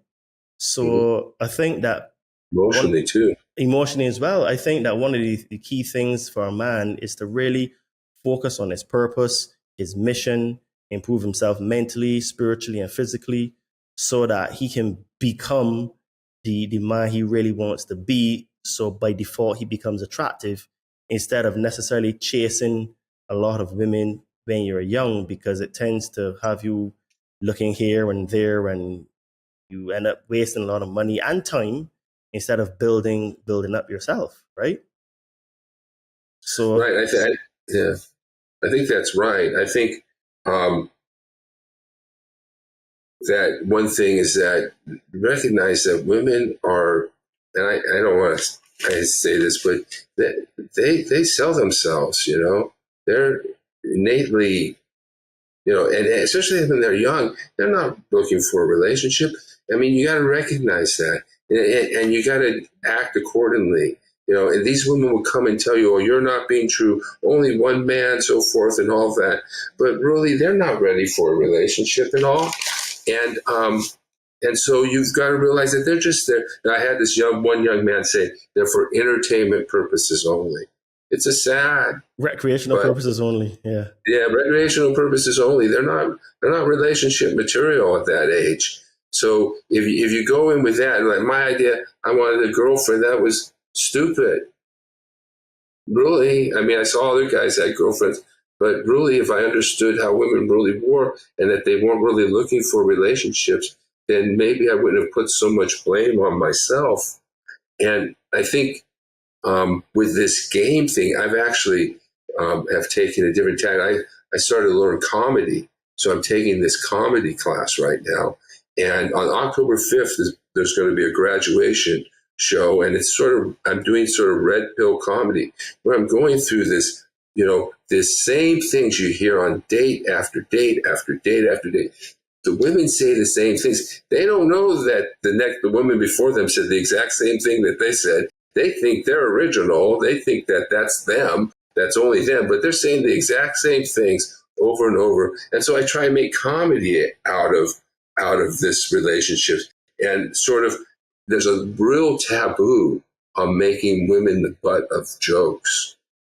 There's a taboo about that. So I'm sort of breaking that taboo. We get so many derogatory comments about men by comics, because men are great to pick on, but half of what's being said is not really fully true.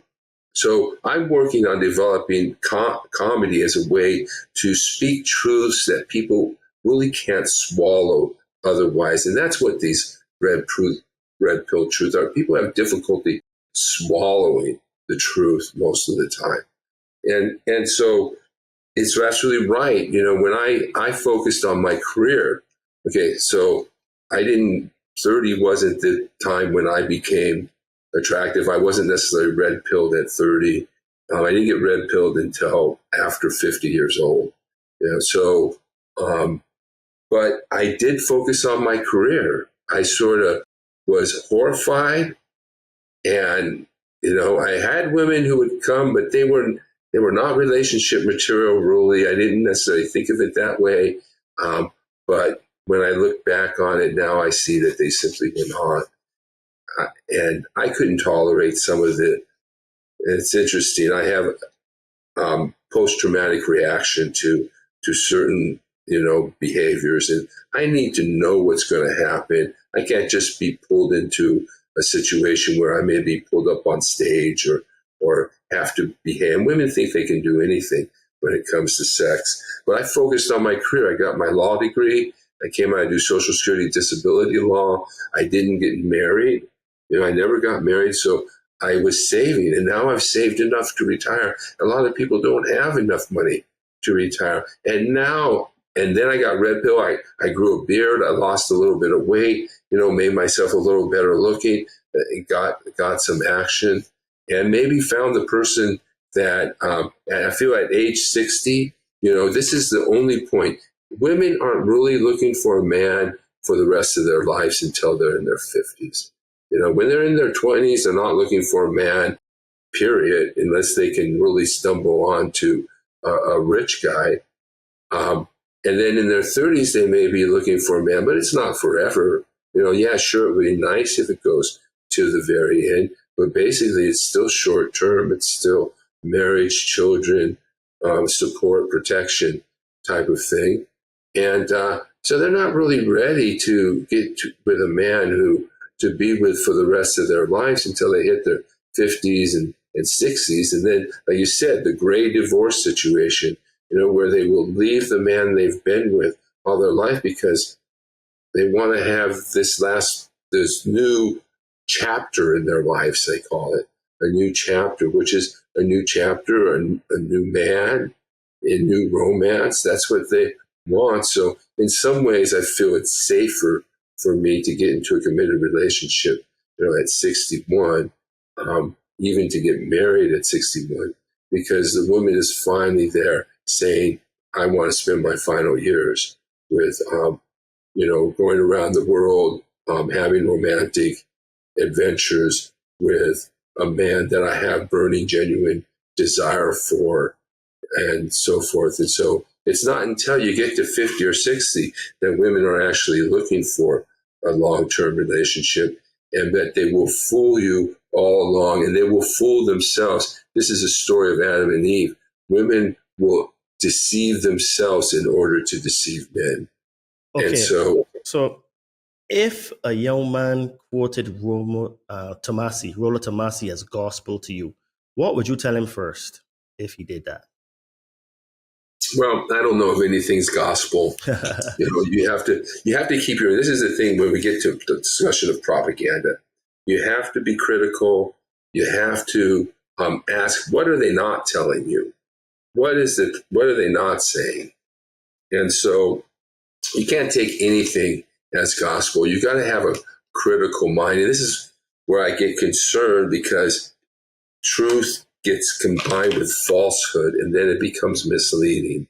So this is where a lot of the red pill community is very conservative, very pro-Trump, authoritarian, and almost sometimes. And so this is where it's easy to be deceived and to think that this one man, whether it's Trump or whoever, is our savior, or this Rollo Tomasi is our savior. Even Jesus, and the church you're not going to get everything out of it. So you need to keep your minds open and listen to what other people have to say, because that's key. These dating coaches, they maybe have slight disagreements, but they have a lot of good things to say. So I would say, read a book. Oftentimes it makes sense to us, but we're not as critical. And then you can see things that you disagree with here and there. Make up your own mind, read somebody else, see what they say, how they, and then you can grow. And I wouldn't treat it is gospel. But I would think that Rollo Tomasi's is good. In fact, I'm sending a book. I sent books to my nephew. In fact, I'm going to send him this other book by him. It's The Player's Handbook. I just finished it. It's all dog-eared and stuff. I'm going to send it to my nephew. We'll put a note in it that says, when you finally decide to read these things, you regret that you didn't read it earlier. And I believe that he will say that for sure. Yeah. So the future. So if you really want to know how to be successful with women, you're going to need to learn about their psychology and the red pill, and that's going to help you tremendously. And it's painful. It is terribly painful to go through, and there's regret that you didn't learn it earlier. But once you start to learn it, maybe you can start to get some women finally, and you won't be an average frustrated chump. And you won't be taken advantage of. True, because men tend to have a lot of rejection before they start to learn. And some men, they never learn after a lot of rejection because they tend to become recluse, where they become almost like hermits, where they just check out of the dating market. So you began as a pro-feminist, and now you host red pill discussions. Do you see yourself as building a bridge or as a critic of both camps? I see myself as building bridges. I do see myself now. I may be a critic of both camps, and I may not be successfully building bridges, but just because I'm red pill doesn't mean I'm anti-feminist anymore. I am concerned about anti-male propaganda and the whole state of this situation where we can't even listen to one another. I just, just bringing up men's issues and men's rights will get you shut down in certain circles. We shut each other down. Nobody's really listening. And so I'm glad you're doing this so that people can listen. That's why I'm doing this, to have people, listen to, because you get shut down and kicked out, and they just make presumptions, and there's the propaganda. So what I'm working on is counter propaganda, just like this shirt. Men are not toxic. Masculinity is not toxic. Masculinity is attractive. I want to do something we have Veterans Day coming up. I have another shirt that says, men defend our country. Men deserve respect and honor. Put these messages out there so that, because the problem I see is in propaganda, and I think certain sort of influences of this propaganda. I think, for instance, there are people like Putin and Trump, the political, they're all using propaganda to manipulate us. These are powers greater than ourselves. Paul talked about the powers and authorities that rule this world. And when we talk about sort of enlightenment and having an impact on the will and finding inner peace, part of that is our hope, maybe, that a lot of these things are out of our control. A lot of these things are not, their power greater than us who are manipulating us, whether it's Putin, the media, political parties, politicians, leaders, everybody's propaganda. And you see, that's a big concern of mine. So that's what I'm trying to do is counter propaganda, but also the idea of enlightenment and acceptance of the fact that we live in a world where there are powers greater than us who are having an influence. And really, it's like whack-a-mole, where you get one negative message, you try to whack that, another negative message comes up, you have to whack that. It's a never-ending battle. But I'd like to get men to stand up for themselves, to learn to stand up to women. We would not always have to bow to them and agree, and we're not always the bad guy. There's this idea that women are the victims, men are the perpetrators. Women are vulnerable, men are disposable, which is probably true. But the women perpetrate just as much as men. In a different way. They may be less physically violent, but they still perpetrate crimes and abuse and even physical violence. And so, Okay, so question. What strategies do you teach men today for attracting the right partner in such a polarized dating market? well, like you said, one thing is to recognize one, that looks and appearance are important. So I see so many guys, I go to concerts, they're in this ratty t-shirt, and they already have other deficits, like they may be fat and bald and then come with a ratty t-shirt. You're really just shooting yourself in your foot like that. Women dress up nice and sexy because it attracts men. In this day and age, you're going to have to be handsome and sexy as well, and good looking as best you can. So that's one thing. Like you said, get in shape, focus, and focus on your career and all of that when you're young and so forth. And then the next thing is to date non-exclusively. Make sure you have a lineup. They say that, a lot of these guys who are having sex or are being shared by men, say they're alpha jets, they have a lineup of sevens and sixes, and women they're not going to marry, but they have a whole lineup of women. And, just because women want what other women want. So you need to be successful with women if you want other women to want you. So you need to start dating non-exclusively and getting that exercise in, getting that work in. And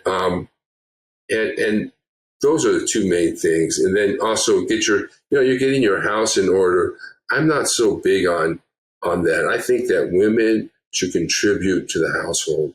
I think they always have contributed to the household, and now they have this extra privilege. They're incredibly privileged. You use that word privilege in the sexual market, they are highly, that's why they want equality in every place but dating and relationships. They don't want equality there. Equality everywhere else, but not there, because they have their advantage. That is true. Because a woman would finish with a man if she has to split a bill with him. She would. Yeah. And it has happened. Plenty of times. Yeah. And I think women should, because when in history, women contributed. Maybe they didn't have a job, but man, they sewed clothes, they cooked, and everything by scratch. I mean, women were real economic contributors to the household.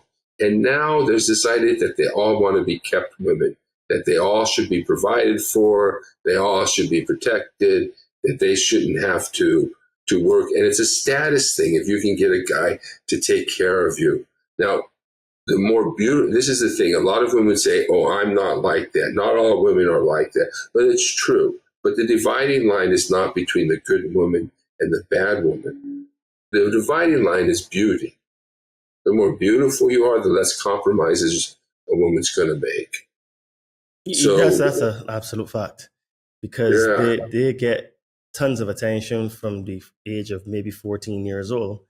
And because now we have social media, they get hit up from the age of 18 by blue check marks and athletes and famous people. So what happens is that because they get so much attention, they tend to have a warped sense of reality, And I find that causes men to make a lot of mistakes. So what are the biggest mistakes men are making in modern dating, and how can they course correct?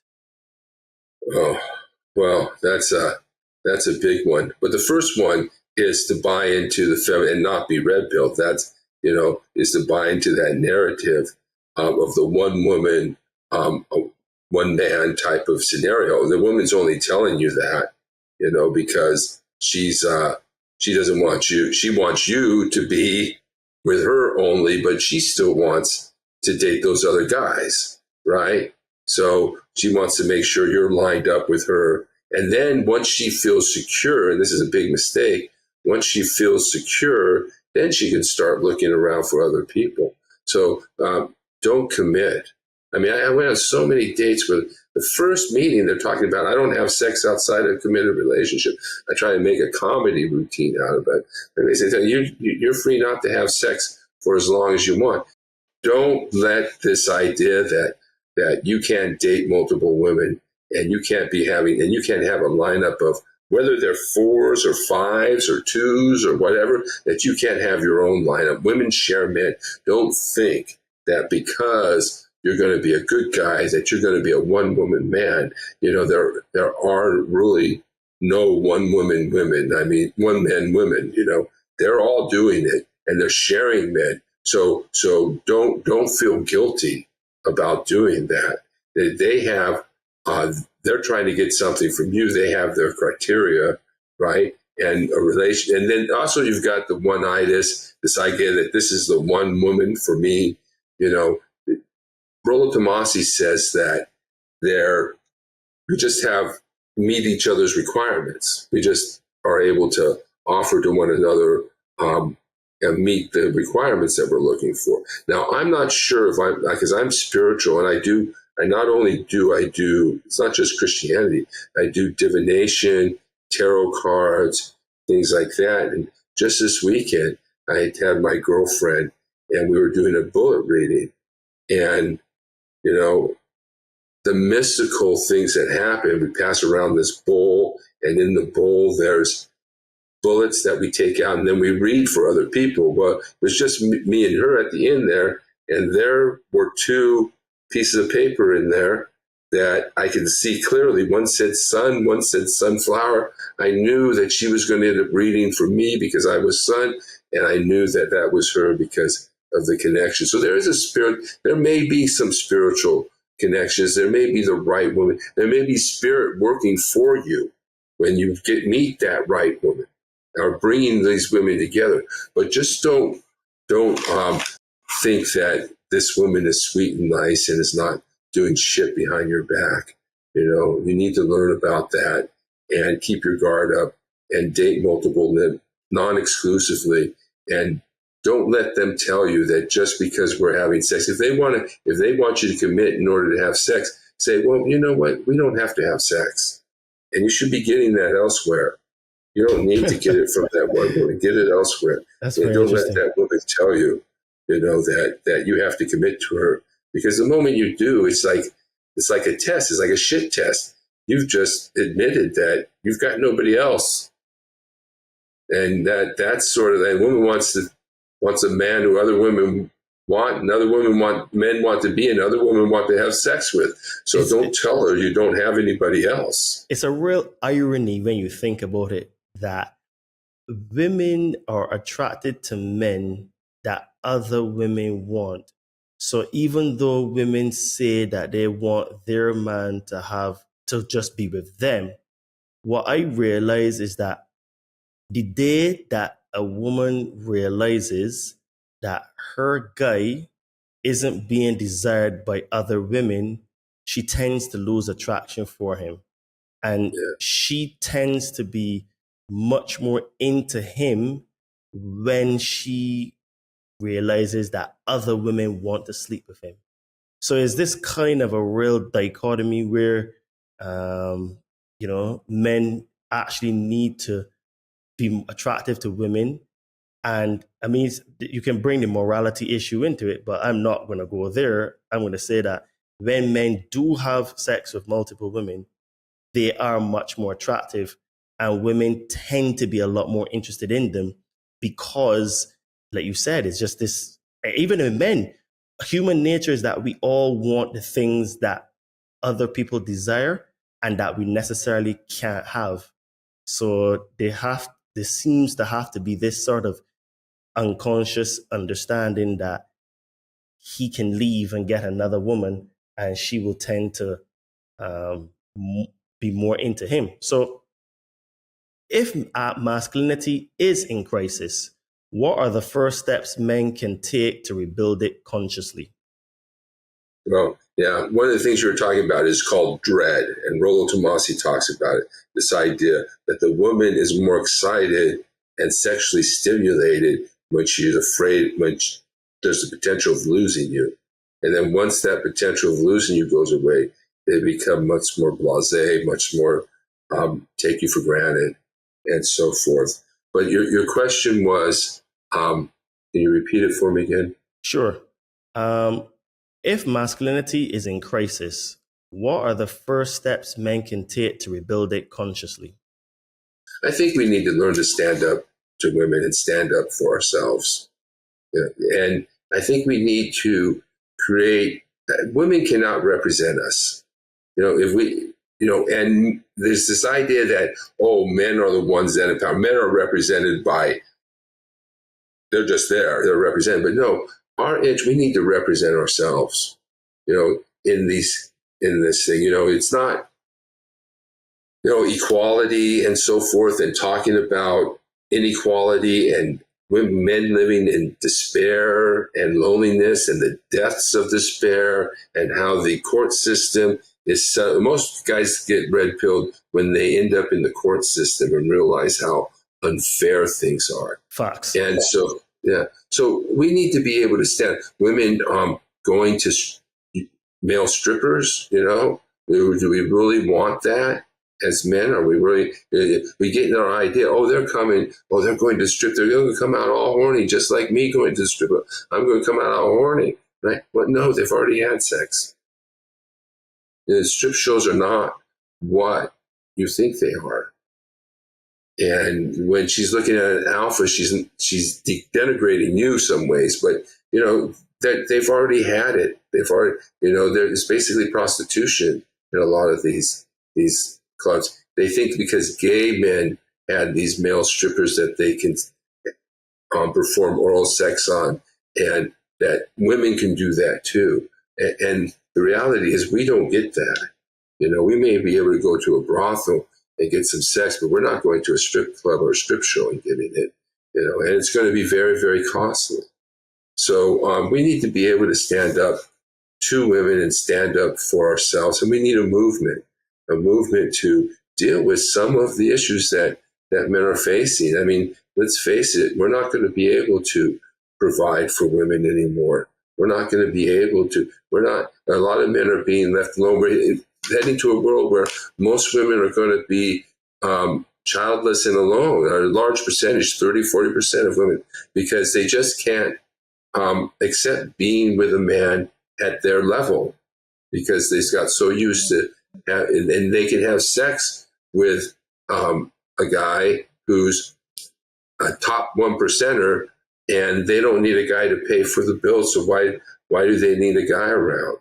And then, but also, we need to be able to stand up for ourselves and to be able to stand up to women, because you certainly can't be a yes man. You got to know how to say no to women. I realize that the irony is that the more you say no to a woman, the more attractive you become, and obviously there's balance and you have to be reasonable, but I think that is an absolute fact that if you're a yes man and everything and every time she wants something, you say yes, it becomes like, okay, well, I can get that now. So you lose attraction to them.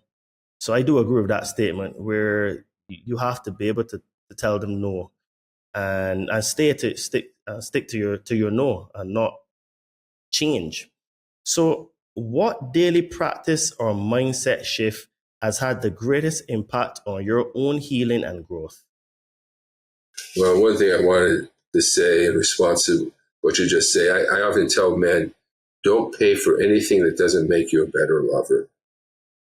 Don't pay for the cam girls. Of course you have to pay for dates sometimes, but don't pay for cam girls and strippers. And if they're not having sex with you, if they're not making you a better lover, then you're just wasting your money on them and encouraging this type of behavior, which is exploitative. So that's one thing that I say, don't go around acting like a beta and leading with your wallet.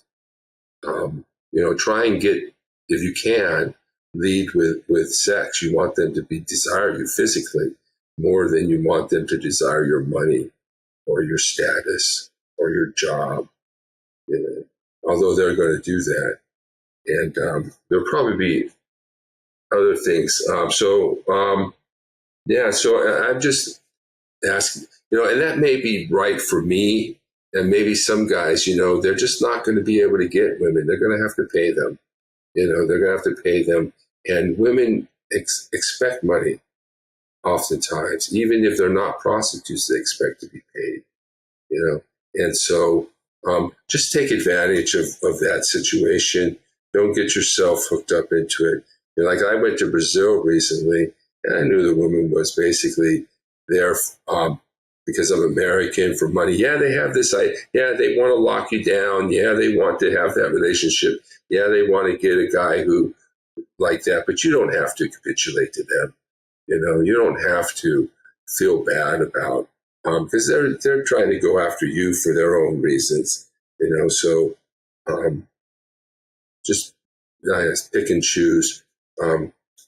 Okay, so what daily practice or mindset shift has had the greatest impact on your own healing and growth? Well, I think a lot of it is my own recognizing that it's not my fault. So much of the time I felt, women, why am I having so much trouble? I mean, I didn't like women's behavior. I didn't like women. I thought they were pretty. I thought they were attractive. I was attracted to them, but their behavior and who they were and how they acted, I didn't like it. And so that really caused me a lot of problems. I put a lot of blame on it. Feeling like you're not lovable, feeling not unlovable, feeling undesired, and wanting women to love you for who you are, And you just got to take a step back and realize that women aren't that good. They're not so good that they're going to love you. Only your mother loves you for who you are. No, women don't. They love you for what you can do for them and what you can do and your status and your power. Of course, looks is extremely important. So I think the mind shift is to move back from, trying to find that girlfriend. Monogamy as a goal. We talk about how monogamy is a growth and outcome of dating non-exclusively. That you finally meet that woman. You're not going to, if you set it with a goal in your mind that you want to get married or have a relationship, don't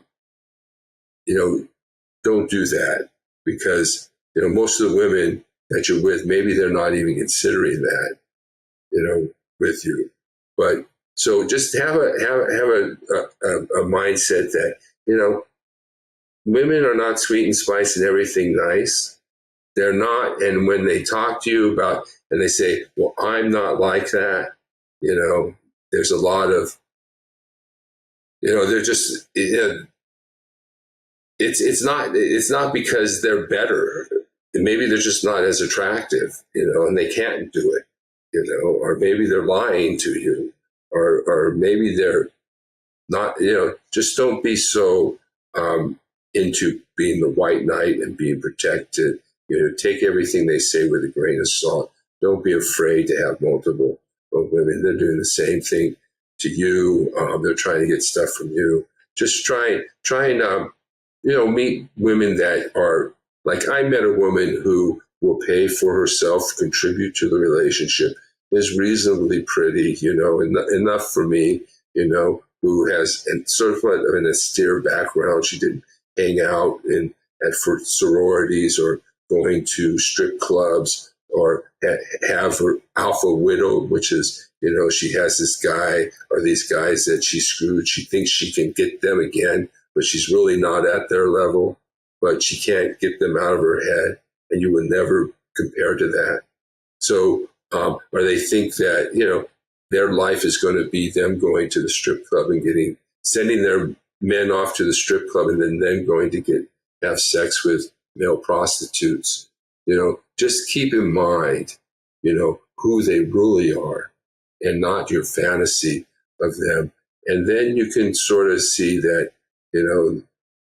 which ones are better. None of them are good, but which ones are better than the others. And if you have that attitude, at least you're coming with the right attitude. You're not coming with this, puppy dog sort of, I'll do anything to make you love me type of attitude. You got to have a completely different attitude, as if, you can leave me. If you leave me, it doesn't matter, because there's another one right around the corner. I think that's a very good distinction to have, because I realize that a lot of women don't really love men unconditionally. They love men conditionally, and men tend to love women unconditionally, which is why men tend to not leave relationships more than women, because a man would put up with a lot more stuff from her. But the numbers show that if women leave end marriages, or apply for divorce about 70% of the time, it shows you that when the conditions that were there before are not there, they tend to leave seven times more, 70% more, right? While a man would tend to be a level more unconditionally. And I think also that, men need to realize that the only woman that will really, really love you unconditionally is probably your mother. And to some degree, your sister, if you have a good relationship with your sister. Because, not all women are like this, but I think that today, modern day women, I think most women fall into that category. And if you do get the anomaly, or the one that is not in the matrix like that, I think you found the winner. But I think that the mathematics are that the probability is low, but the possibility is there. And I think that this is one of the differences between men and women. Men tend to look at possibility, while women look at probability. So the probability of a woman getting a man that has a lot of money is probable. Is it possible? Mathematically, maybe not. So let's get you to hear on this one. If you could leave every man listening with one message to carry into his relationships, what would it be? That's a good question. Lead. You're a leader. You're born to be a leader. The woman wants you to lead that relationship. So you're in charge. She wants it that way. She's going to try, though, in every way to divert you from that. And she's not going to realize. She's going to do the shit test. She's going to manipulate you. She's going to try and get you to do this. She's going to try and get you to that. But just remember that you need to maintain your role as the leader in the relationship. Like with this woman that I'm dating, I was sun, she was sunflower. Sunflower always looks up to the sun. And so your woman always has to look up to you. And so you need to probably date somebody that is lesser than you for that to happen. But whatever the case is, you are the leader. She's going to ask you to pay for dates. If she's going to ask you to pay for dates, if she wants to go someplace, she can pay. She can buy the tickets, right? You decide where you're going to go, and then also she's going to ask you to pay. Then you're going to leave. Now if she wants to pay for stuff, okay, maybe she has more say. But I personally am looking for a woman who's going to contribute financially to the relationship. I don't want to be screwed over. I don't feel women deserve to be paid for that. After what I went through, I know what their real behavior is. Why should they be paid? So, but if you want to pay for a woman, if you want to be the provider, okay, be careful with that. But you are definitely going to lead that relationship, because if you're the one footing the bill, you're the one who makes the decisions. And if a woman wants to both take your money and make the decisions for you, she's setting you up. She's going to leave you, because women want you to be their leader. They want to look up to you. And regardless of what they say about equality and all of this stuff and in relationships. One joke I have is this woman that I'm with now, she won't even let me wash the dishes. She won't even let me wash the dishes. How many women are out there complaining about men not washing the dishes? This woman won't even let me do that. She wants to be a wife. A lot of women really don't want to be a wife. They want a sex partner. They want somebody to entertain them. They want somebody to do things with. But do they really want to fulfill the duties of a wife? So probably not. Rich, Yeah. So finish what you were saying. Yeah, that's about it. So just leave the relationship. Make sure that you're in charge because that's what they want. And don't think that they want otherwise than that. Okay, Rich, it's been a very interesting conversation. And, I hope that we've been able to touch on some of these topics and bring some nuance to them, because my idea and my goal here is to try to, have thought provocation and to get people to ask questions, because none of us have all the answers. But I think that we've touched on some subjects today that, while controversial, some people will resonate highly with. Others may say, "Hey, Todd, what are you doing?" Da, da, da. But I think that we have to have these conversations because it is all part of the evolution of human consciousness. And one of the things that is part of the evolution of human consciousness is relationships, which means the social dynamics between men and women. So, with that being said, please tell the lovely people at the Conscious Man 7 where they can find you. Tell us about any things that you have going on, any projects, anything you want to plug, and all that kind of good stuff. Okay, so you look at I have a Nonpartisan Red Pill Men's Group on YouTube. You can register for our monthly meetings. They are at Sundays, the first Sunday of the month at 2:00 Pacific time. And you can register for that by going to tinyurl.com/redpillmen. I also have a YouTube, truthanddemocracycoalition.com. You'll find a lot of information about me and my activities, both past, present, and going into the future. I'm starting a new channel called The Political Psychic, where I do readings on current events and social issues.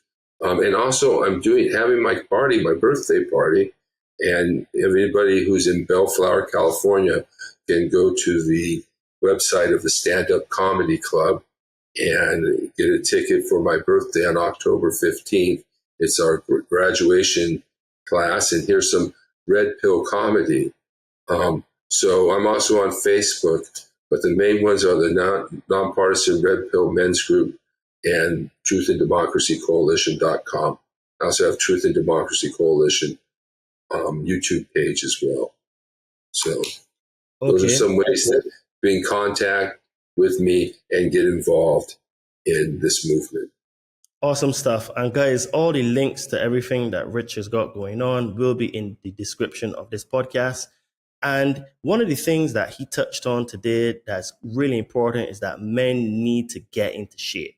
Guys, if you want to be more attractive to women, you want to have high levels of testosterone, feel like yourself, get into the best shape, and to improve your mindset, and you're ready to go on a journey mentally, physically, and spiritually, hit me up on my Instagram at Adriano_246 or my name Todd Cave, and I will help you to get into the best shape of your life, because I help spiritually inclined people burn fat and to build muscle.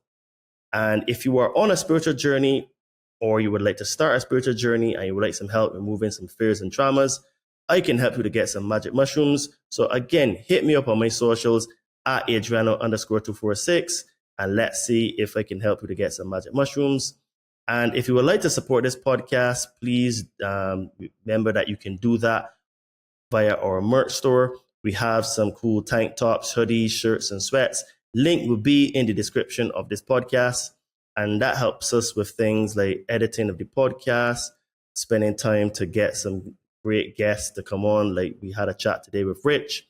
And also, if you are a person that are listening on the podcast channels and you don't like all the ads that we have, you can also become a member of our Patreon or our locals community. and you will get early releases to the podcast, some exclusive content, and also get one-on-one direct access to me.